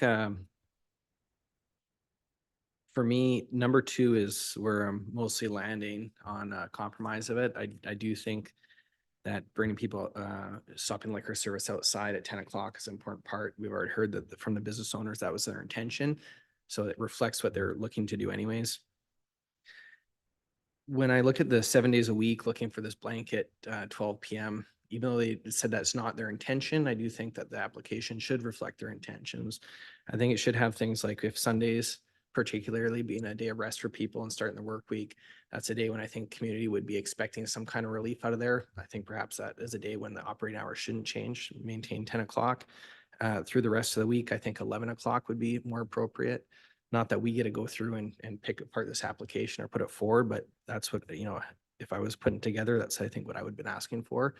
And then supporting the 10 o'clock cutoff for the outside. I do think it is an issue though, if you're going to have a packed house and it's 10 o'clock comes and you're trying to bring people inside, you know, you might be able to stop the liquor service out there, but they're still going to be outside. So that noise will continue on. So I also think 11 o'clock is a more appropriate cutoff time because then they know they're in their last hour and it's kind of winding things up, you know, and then people can be guaranteed that they're going to have some quietness and some sleep beyond that. I do think it's really important though to find a way to support the business for the sake, like you mentioned, with the volleyball group. If they're supporting local sports in there and the groups can't even finish their games and go have somewhere to celebrate, then you know, then they're forced to go somewhere else to do so. And it would be nice if they can be patrons to the groups that are supporting them, the businesses supporting them. Having said that, I've been part of the volleyball group before, and when they go to celebrate, it is often a big celebration afterwards too. There's you know, they do throw like games nights and things like that as well. So I know it can come with quite a bit of noise out of that. So ultimately, my thoughts would be a support of option two, but I would like to see us amend the hours to be more in line with our noise bylaw with that 10 o'clock cutoff for the outside. And again, my preference would be to have some days that they don't ever intend to go that late to actually be reflected in application. And I think that would be particularly your Sunday night, I think should be where they're at right now. I'll just comment on the Sunday, your next, Councillor Martin. The Sunday, I thought of that as well, Councillor Fraz. But where if we do a blanket like Sundays at a different hours, the problem is on a long weekend with Monday following. So people like to extend their long weekends as long as they can, and they don't have to go to work the next day on Mondays. And so that's problematic. Just saying Sunday is, I understand what you're saying, but the Sunday thing could be a big draw, you know, like at times for a long weekend, and especially as you say for the tournaments and so forth. A lot of them are 3-day tournaments, and so that's the problem with the Sunday option. Good thought, though. So, Councillor Martin. Thank you, Mr. Mayor. What about bylaw? Are they around at 11 o'clock at night? Who looks after things? I think our CAO. might CAO help Kaler? us with that. If I may, through the mayor, so the RCMP are authorized to issue all of our tickets. So typically what happens with noise violations that are beyond our hours is the RCMP issues our tickets on our behalf. Is that everything? I'm supportive of a compromise. If we can help this business that's so successful here locally, this would be a way to do that maybe, you know, that's all. Thank you. Thanks, Councillor Martin. Councillor Grant. Any further comment? No, I think that's good for me. I just want to add that Councillor Fraz's comments were worth the wait. Don't encourage him. He'll do this. Councillor Wood. Thank you. I'll just add, you know, Sundays are some people's last night before they go to work the next day, but there are a bunch of shift work. There's people who work graveyards. There's people who that's Sunday is their Friday, et cetera. So I think we've had a great discussion on all these topics, but you know, if it's busy on a Sunday night, then kind of the business is dictating that, hey, people want to stay out late that night. Instead of being, maybe they're not ready for work the next morning after that night, but that's kind of let the business kind of dictate the hours for the business. I'll just add that. Thanks. Thank you. Councillor Beal. Thank you. And yes, hats off to Councillor Fraz, we appreciated the comments, and also to you, Mr. Mayor, reminding us about long weekends. What I would like to know is, my sense is that many of us around the table are wanting to support a modified option 2. My question is, when it comes time, because these are before us, that we would need to defeat what has been presented now, so that we could then bring forward that modified motion. And I wonder if we could get clarity, sorry, on that. Yeah, I thank you for that, Councillor Bill, and I agree. CAO Kaler has discussed it, and what I was going to do, instead of offering my further opinion, I was going to take it to the next. Is anybody willing to put through an amended resolution at this point, with perhaps, as we've heard, the procedure on that, Councillor or CAO? No, you got a demotion there. CAO Kaler. Yeah, thank you. Through you. So the motion on the floor right now is really for you to consider all of the 3 options. Yes. So what we have said may work is that then we have a new confirmation motion that could be any of those 3 options or modifications thereof, or a brand new motion altogether. So once you've concluded this discussion, you would basically call the question on your discussion that you've just had, and then somebody else on council would move that you consider, let's just say, for example, a modified version of option 2 with the hours that you mentioned and other terms and conditions you may want. And that's a new motion that basically forms your recommendation for the Liquor Control Board, Cannabis Control Board, whatever. Go ahead. Do you have more further questions? So as I understand it, then we could go ahead and defeat this and then bring forward No, a approve it. motion? No. Or that we could support option 2? I'm No. still not clear of what No, exactly no, I need to This do. would be, as we've discussed all of this, it's been moved and seconded. So we would approve this exactly because it's just receiving it. This doesn't refer to any option. We approve that, and then we ask for a modified resolution, motion anyways, and then we can have discussion around that modified resolution. If I may, yes, exactly. So sometimes in your staff reports, you'll see just received for information, but we put wording like, if you want to do this option, then you would put forward a motion like X, Y, and Z. So in this case, you've had your 3 options presented and you've discussed them. So you would basically vote on the motion that's on the floor right now, which says that you're going to do that, because you need to have them on the floor to talk about them. And then your new motion would be your actual decision. So that would be, somebody would move and second the terms and conditions of your recommendation, and you would vote on that as basically a 4th item in this, under Right. this report. Thank you. A question, Councilor Martin? Yes, I was thinking in this amended motion, is it possible to give it, 30, 60 or 90-day trial? You can't do that? We can talk about that when we talk about the motion. okay. Let's bring it up that time. Councilor Thank Martin? Yes, thank you. So all the other ones, we already been moved and seconded. Could we have approval for that? All those in favor? Thank you. That's unanimous. Now, I would ask if there's any member of council that would like to do Councilor Grimes, a amended motion. Did you have your hand? Oh, you didn't have your hand. Okay. Okay, here you go. You still had your hand up. Yeah, okay. Yes. Anybody that would like to put a resolution through to an amendment? Yes. Councilor Gore. Yes, thank you, Mayor. So if I may, I would suggest option 2 with existing evening hours 10 p.m. daily, applying outdoors, and indoors being extended to 11 midnight daily. Oh, sorry, 11, not midnight. I just read it, 11 daily.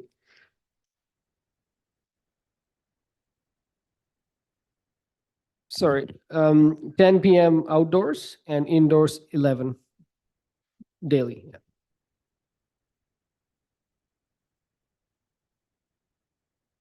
Was it?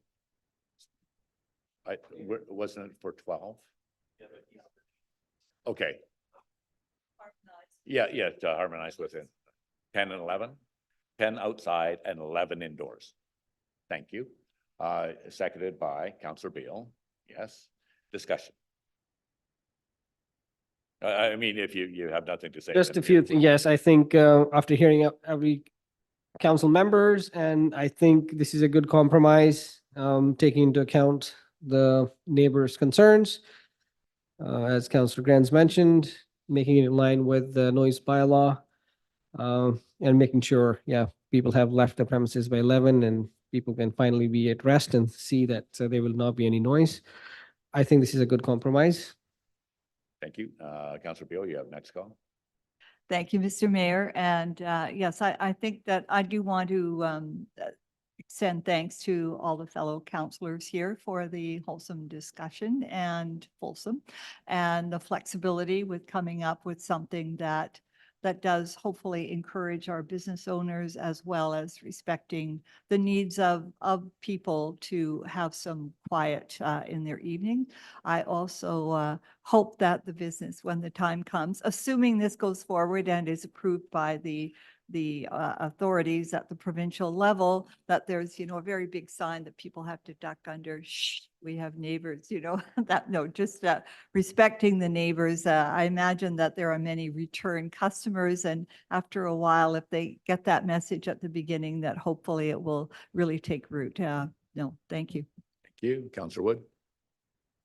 Thank you, Mayor. And it's already been covered, but this is a zoning issue. It is not a loud business issue that we're dealing with. I also wanted to add that I found that people let things build up before they say call bylaw or they speak to the person in any case where something is kind of annoying them or there's an issue. So if there is a parking bylaw issue, contact the city and let the city and bylaw deal with the parking issue. If there is a noise issue, contact ideally the business owner if he will take those requests before you come to bylaw, and then come to bylaw and deal with the noise issue. Don't let it build up to the 20th time where you're at your wit's end with this stuff, right? It seems that often people are that they'll think that it's going to be a conflict, and so they avoid it until it's the 20th time and they're at their wit's end. Like, just chat about it on the very first issue, and a lot of this stuff will build more of a community, and we have less problems moving forward in a bunch of different areas. I just wanted to mention that. Thanks. Any further discussion? I'll call the question. All those in favor? Unanimous. Thanks, council. Good discussion. Moving on. The next report on the agenda is the Director of Community Planning and Building Development Variance Permit Application at 133 McMillan Street South to consider proceeding with notice for a development variance permit. Any report not live? It's already in front of you. You got all the background information, council. Do I have a mover seconder for the recommendation, please? Moved by Councillor Grens, second by Councillor Wood. Discussion. All those in favor? Are you okay? Yeah, you're vote. Yeah. Let me call it again. Councillor Press, you had your pen up. I wasn't sure if you're voting. That was a vote. Yes. Okay. That's good. Okay. That was unanimous. Thank you. The next report on the agenda is Director of Community Planning and Building for the consideration of payment for park purposes as applicable to the subdivision of 197 and 211 Martindale Road to consider required park contribution triggered by subdivision. Council, you have the information ahead of you. Do you have, I move to a seconder for the recommendation, please. Moved by Councillor Wood, seconded by Councillor Martin. Any discussion? Councillor Wood moved. Do you want to discuss this at all? You're good with the background information? Yes. Councillor Gore. Yes, thank you, Mayor. I understand this is just for the 5%, which is legislated for the parkland acquisition. I want to take this opportunity to perhaps ask our planning staff a little bit more information on this neighborhood and the way subdivisions are being done along in like Pioneer Crescent and this area. And I think we did hear some opposition when these applications came for subdivision if you can, for just the benefit of me understanding this a bit more thoroughly, this part of the city has a lot of mature trees that are last few left. And I think I've mentioned this before, that the other side being the RDN, they keep those larger lots. They're not subdividing them so they can protect more of the green space and those trees. But we are not doing this on our side because this is city limits and we are allowed to densify. Do we have any plans to protect those mature trees? And I will go specifically about, that's it, 211 Martindale, but also the laneway that's west, goes west of, like behind 211 Martindale, or is it to be developed that all the trees will eventually come down? Like, the reason I bring this up is, again, through the mayor to council, is we talk about the natural assets, we got to protect the trees and we got to plant the trees.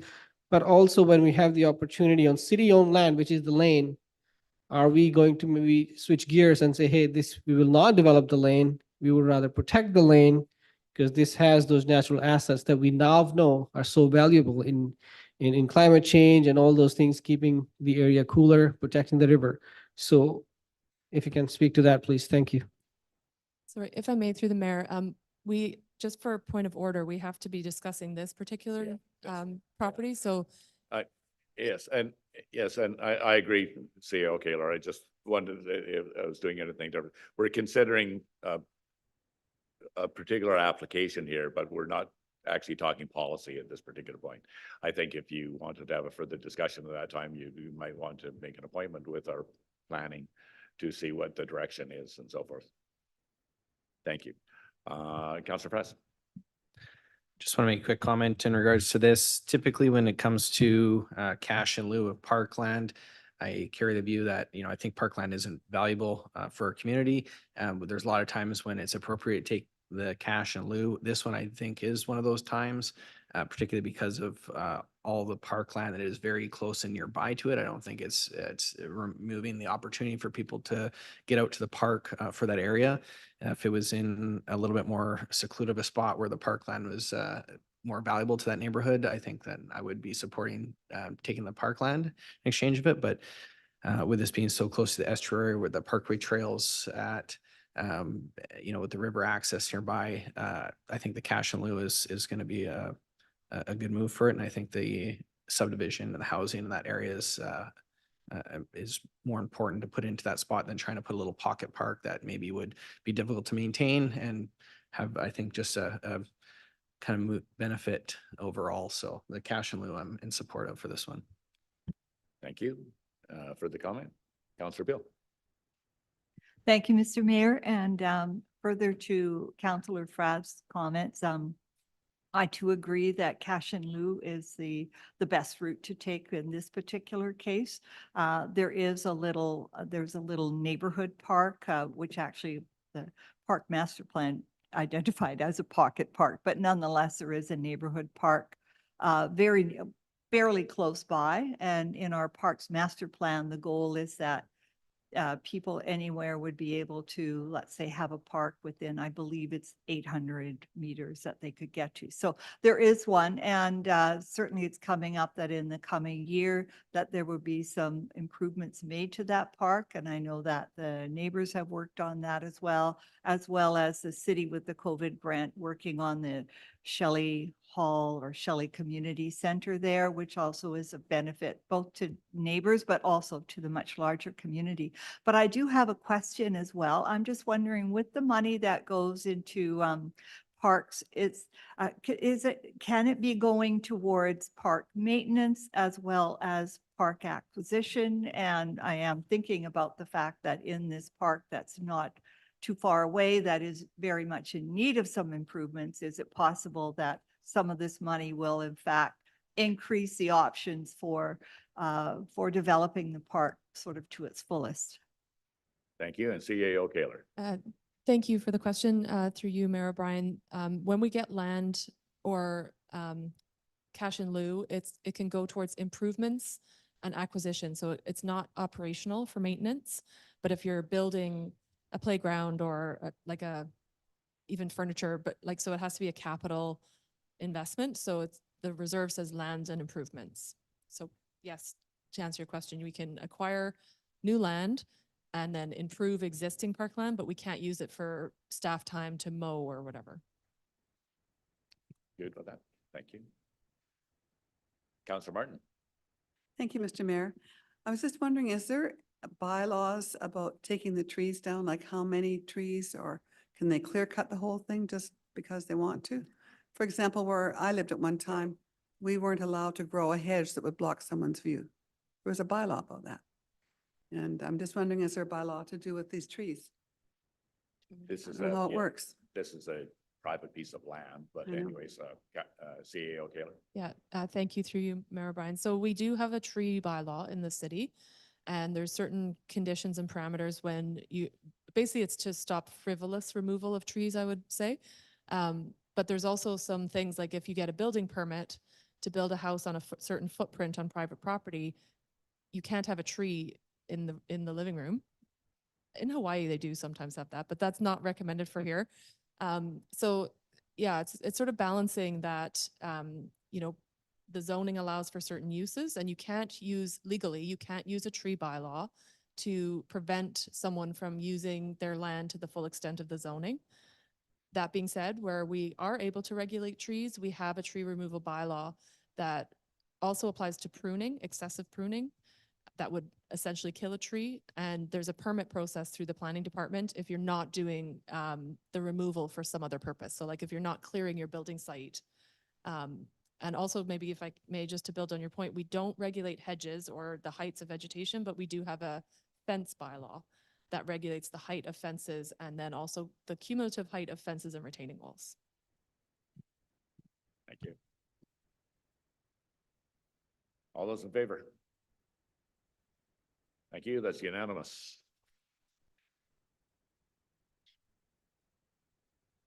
Moving forward here, under notices of motion, we have possibly a motion that could be brought up at this time. I'll ask Councillor Beal to present this motion, and then I'll request council approval if we can hear it, because it's actually being provided without notice. Thank you, Mr. Mayor. And I would like to, this is regarding the request for support, financial support for the upcoming prom for Ballenas graduating class. And I would like to move that council provide $500 to support the prom, and that those funds come out of contingency. Or a seconder for that? Thank you. Now I'll go back to council. I'd like to seek council approval. That was Councilor Gorst seconded. Seek council approval to hear this without notice. We can discuss it today. All those in favor? Thank you. Okay, carries on. Now let's go to discussion to this, to the motion itself. Councilor Beal, you made the motion, so discussion is yours first. Thank you very much. It's tough. I mean, I would love for us to be in a position where we could feel like I feel that we could give more, but given the late time of the application and a number of factors and how far along we are in our budgeting, as well as the challenge with accepting all the different requests that do come to us. So for all those reasons, I have suggested $500 in looking at the rental rates for the BGC, I get that right, building. That would basically pay for, 5 hours for setup time, let's say, and hopefully that would, if one was to chunk it like that. But like I say, I wish we could do more, and who knows, maybe there will be enough interest here to put together a team for the golf. I don't know. And perhaps if there's some way that the city is able to advertise some of the fundraising events, that might lead to a better financial situation for this group. But I feel that $500 will in fact be a real contribution, and that I understand that we could take this from contingency and not affect our budgeting or tax rate. Thank you, Councillor Beal. Councillor Gore, any further comment? Okay. Any other discussion regarding this? Councillor Frass. Thank you, through council or to council through the mayor. I am happy that they came forward to make a request to us, but I don't know if I've settled on to where my thoughts lay with them. I think things like this typically I would completely direct to our grant committee for that happens in the spring and the fall. I think perhaps instead of contingency, maybe if we're going to give them money, that we should then take it out of the future the grant allocation, the grant and aid. That being said, though, the thing about that, it's not fair to other people who haven't had a chance to apply because we have a process to go through it. But if we're trying to keep things directed through there, so we're not just doing grants outside of the grant and aid, then why should we be considering it for our contingency here?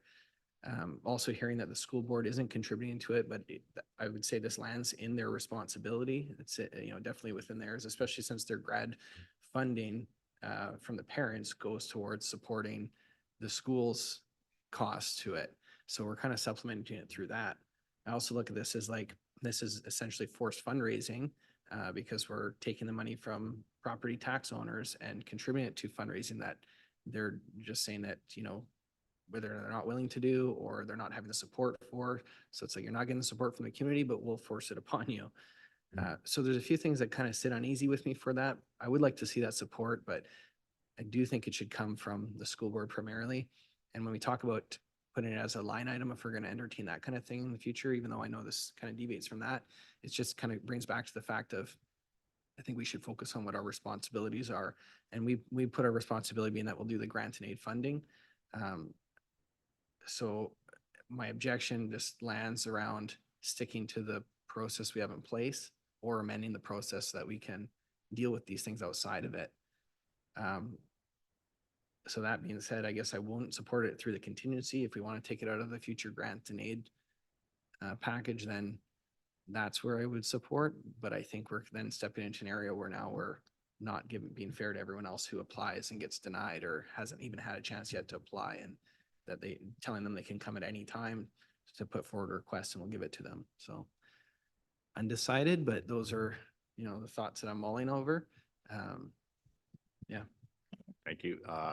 CAO Kaler, comment? Yeah, thank you through you, Mayor Brian. So the only challenge with considering the grant and aid right now is that we do have extensive information requirements for that. And the opportunity has also closed for the spring process. So at this point, I think given the late arrival of the request, not coming during budget deliberations or in time for the grant and aid, contingency is one way that they wouldn't have to provide all of that financial information to be considered by the committee. That being said, I do think that the grant and aid process is there for that reason, to try and mitigate some of these late outside of the process requests. Thank you. Councillor Frass, go ahead. It's just a follow-up for the RDN's community grants. When are their intakes? And I know they have a much higher amount allocated to them too. So maybe that would be something better to put on their radar as well for future, just to try to keep it down there. If they don't even meet the criteria of our grant aid, I don't think I'd be able to support this today as much as I would like to see them be successful in their prom. Yeah, and just for clarification, we've already allocated the early one for, I'm on that committee as well. And so we've already allocated that, but the applications were in, I want to say they're in by March, that they would have had to apply. But moving forward, it's certainly something that they should consider for future years to do it. But the problem is we give this recommendation to the grad committee at this particular point, and next year's a different grad committee, and it's like they're starting all over again, learning the process, through our liaisons anyways, on how they should get money, which obviously the very best choice would have been through the grant and aid, where we get all the sufficient money, including a financial statement, which is required for it. So I agree 100% that is the policy and the play that's already in place. So I agree. And the only other comment I was going to say, that I suggested we bring it up for the budget consideration as a line item, but it's a budget consideration, and that's for discussion. Not necessarily they're going to get it, but we're going to have this discussion and saying, do we have another change to our policy or in addition to our budget policy? Or do we say, no, we already have a policy that deals with this as you've discussed, but it be brought up at that particular time so we can decide whether we're going to put it as a line item or stick with our grant and aid program that we already have. But that's excellent. Yeah, thank you, Councillor Beal. Thank you, Mr. Mayor, and through to everyone here, but those are the very sorts of things that I've wrestled with as well, and the chair of that committee as well understands that. We've had a good conversation. In my role as liaison, along with Councillor Gore, I do send information to the school. I have the contact with the vice principal and share things from council. But having experienced this whole situation and this request, I'm certainly wanting to add it to the list of things so that they are aware of this early in the year. And as our mayor stated, it's a whole different committee following year, and hopefully over time they might look at making some changes so that these things don't arise. I do understand, although we didn't get that information in the delegation, they had really looked high and low at trying to lower the rental costs, and we're really hoping to get the Bradley Center, but even a full year ahead, it was already booked, but it would have been much more affordable. So all of that information clearly needs to be passed along to next year's potential grad committee and prom. So it's unfortunate. The contingency fund is for contingencies, and I think it's reasonable to consider this for this group. And these are, so 119, I think I heard, or 195, I forget the exact number. These are students who are at our high school and, you know, our families and the like, and I think it's an important event for them. And really $500 is certainly much less than some of the requests that we get. You know, sometimes we're able to do something like a sponsorship or something that's a little bit different, but anyway, for all those reasons, I do want to see us contribute something, and that's my motion. Councillor Grenz first, and then Councillor Wood. Thank you, Mr. Mayor. So first off, I may find myself on this very committee next year as my daughters are going into grade 12 next year. So yeah, so I should recuse now. We just say no now. Yeah. I very much want to support young people in our community and especially event like this, which is a significant rite of passage that we should all celebrate in the community. And I love hearing that they're going to be going through Berwick. That's great.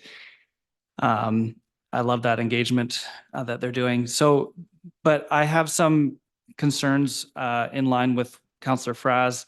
The first concern is that I have a sort of somewhat loose policy of not making decisions based on a delegation because I hadn't been able to consider it fully and stew on it.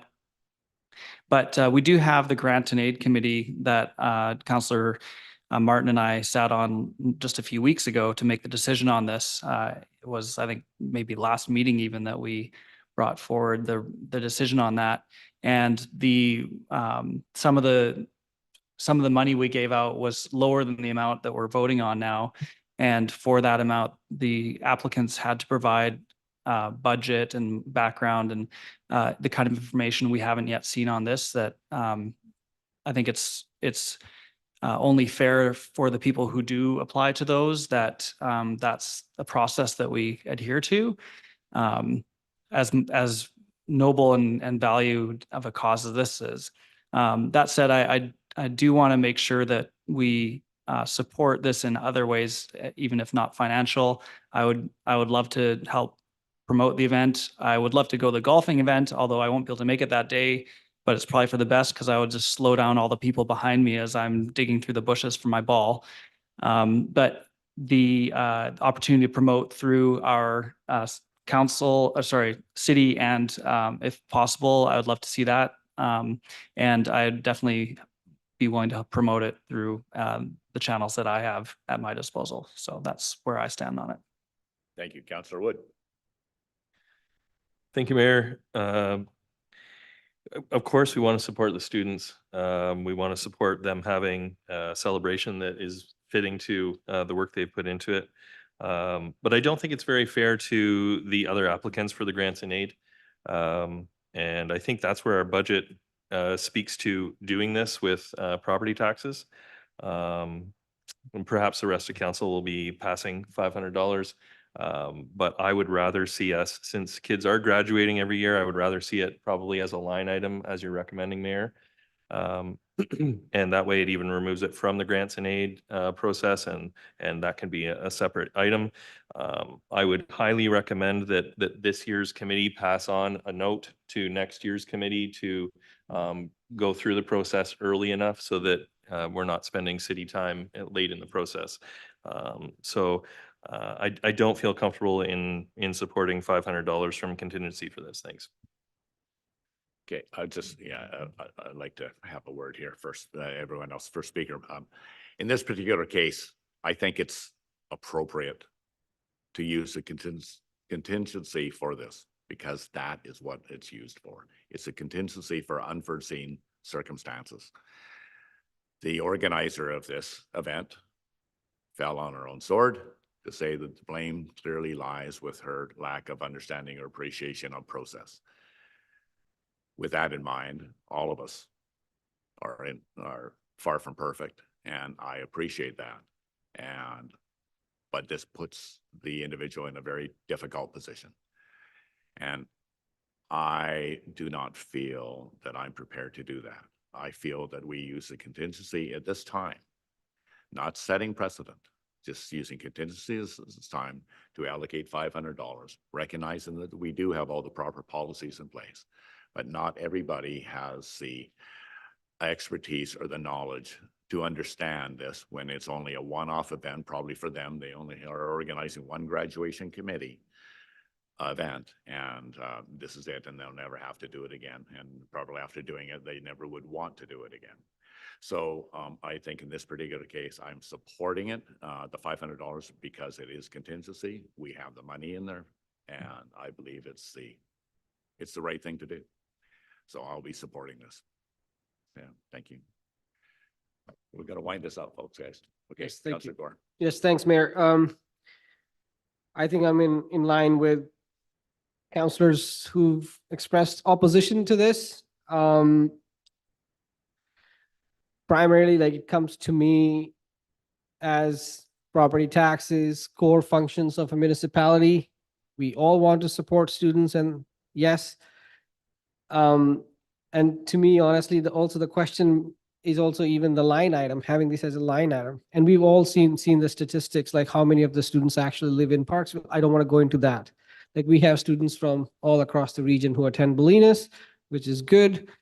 However, to have City of Parksville use this contingency at this time, I'm not supportive of that. I think it's been stated before. We are setting a precedent. We are saying to people that you can come last minute and we will find the money. I think grants in aid is also to be more follow the procedure. Like everybody else, I am very supportive of city using its resources for in-kind support to help the fundraising event and any other ways we can support them. I'm also willing to look at perhaps having discussion with Boys and Girls Club in a way we can, since we are the owners of the building, if we can come up with some sort of understanding on support on an ongoing basis, so it doesn't happen every year. We can be the mediators, so have some talk with the BGC on this specific event going forward. I do not support financial aid at this time, and that's where I stand. Thank you. Thank you, Councillor Martin. Mr. Mayor, and thank you very much for your words about this subject. And I think that we all, with the young people, our OCP, we want more children here. We want to support things to do with children. And I support the $500. I know it's a contingency and it's a one-off, and I would support it.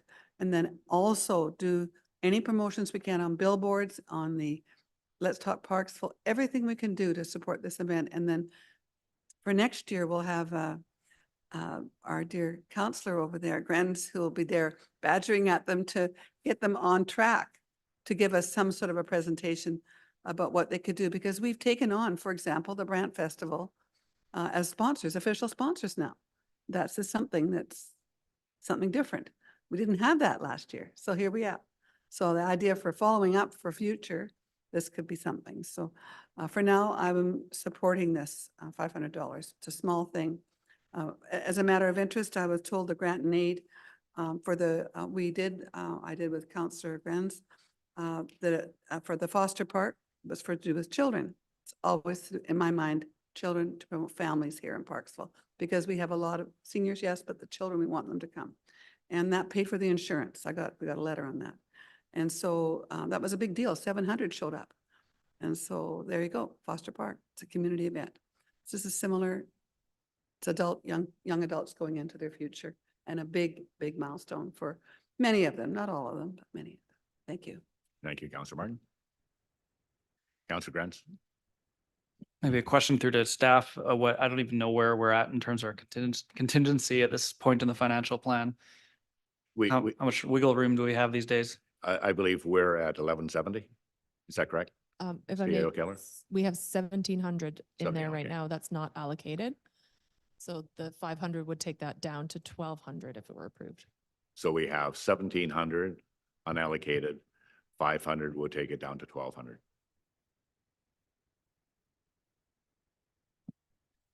Yeah, so, okay. And we just started the fiscal as well, right? So, the year, yeah, okay. Yeah, started the year, right? Okay, I'm going to call the question. All those in favor of the motion on the floor? All those opposed? Those opposed are Councillor Grens, Councillor Wood, Councillor Fraz, and Councillor Gore. Thank you. That does not pass. Thank you, Council. Moving on. So we have not special business. We have a liaison report from, I'd like to move on a liaison report from Councillor Martin regarding Parksville and District Historical Society. Thank you, Mr. Mayor. It's kind of exciting. They're opening up on the 1st of May with the previous manager from before, Rachel, is coming back, which is significant to have some consistency there. So that's just around the corner in a couple of weeks. They're closed on Tuesday and Wednesdays. That's all year, and they'll be having other events coming up through the season. The other thing is that they had, and it really made me laugh, because we had our asset management course a few weeks ago or 10 days ago, and they've done an asset assessment of the heritage buildings. Can you imagine? And which will be big, and they'll be discussing this at their meeting on Thursday morning, which I'm going to.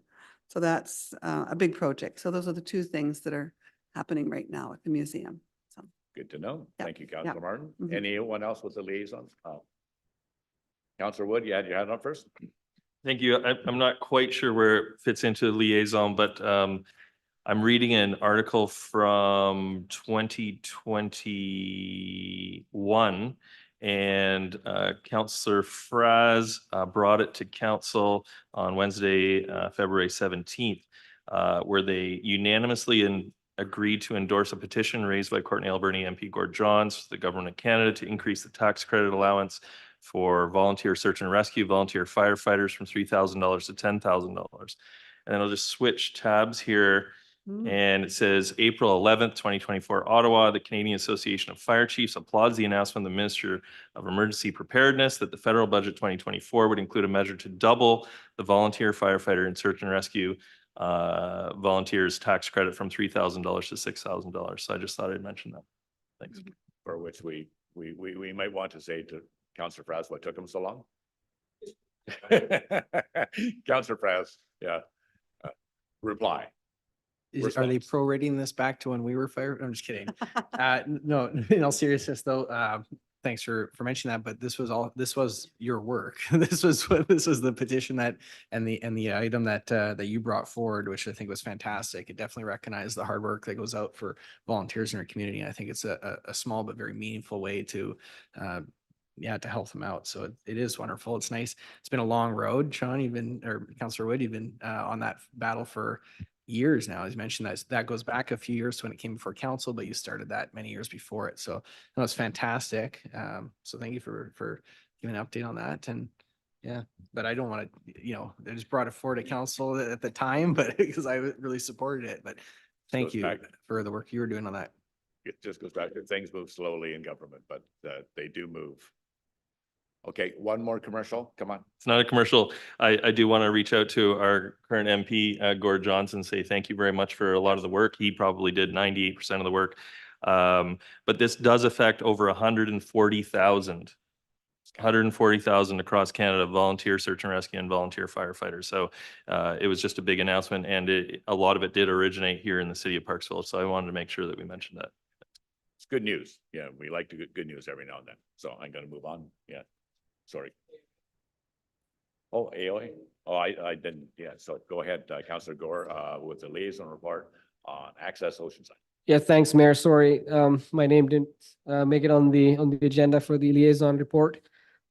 AOA met last Wednesday and they discussed the future direction for AOA. They're looking at a membership drive. The membership numbers are quite high now, and they will also be participating in the Canada Day Parade on July 1st. They have been giving constant feedback on the transportation master plan, and they are quite pleased with the new washrooms, but not pleased that they've been vandalized so soon. But they are working closely with the staff on a lot of accessibility at the community park. So yeah, thank you. That's the report. Thank you, Councillor Gore. Any other liaison reports? Seeing none, thank you. This time I'd like to request a mover and a seconder for the recommendation that pursuant to section 90G of the community charter, that council proceed to a closed meeting to consider an item relating to litigation or potential litigation affecting the municipality. I move and seconder. Moved by Councillor Wood, second by Councillor Gore. All those in favor? Thank you. We can just move. Thank you.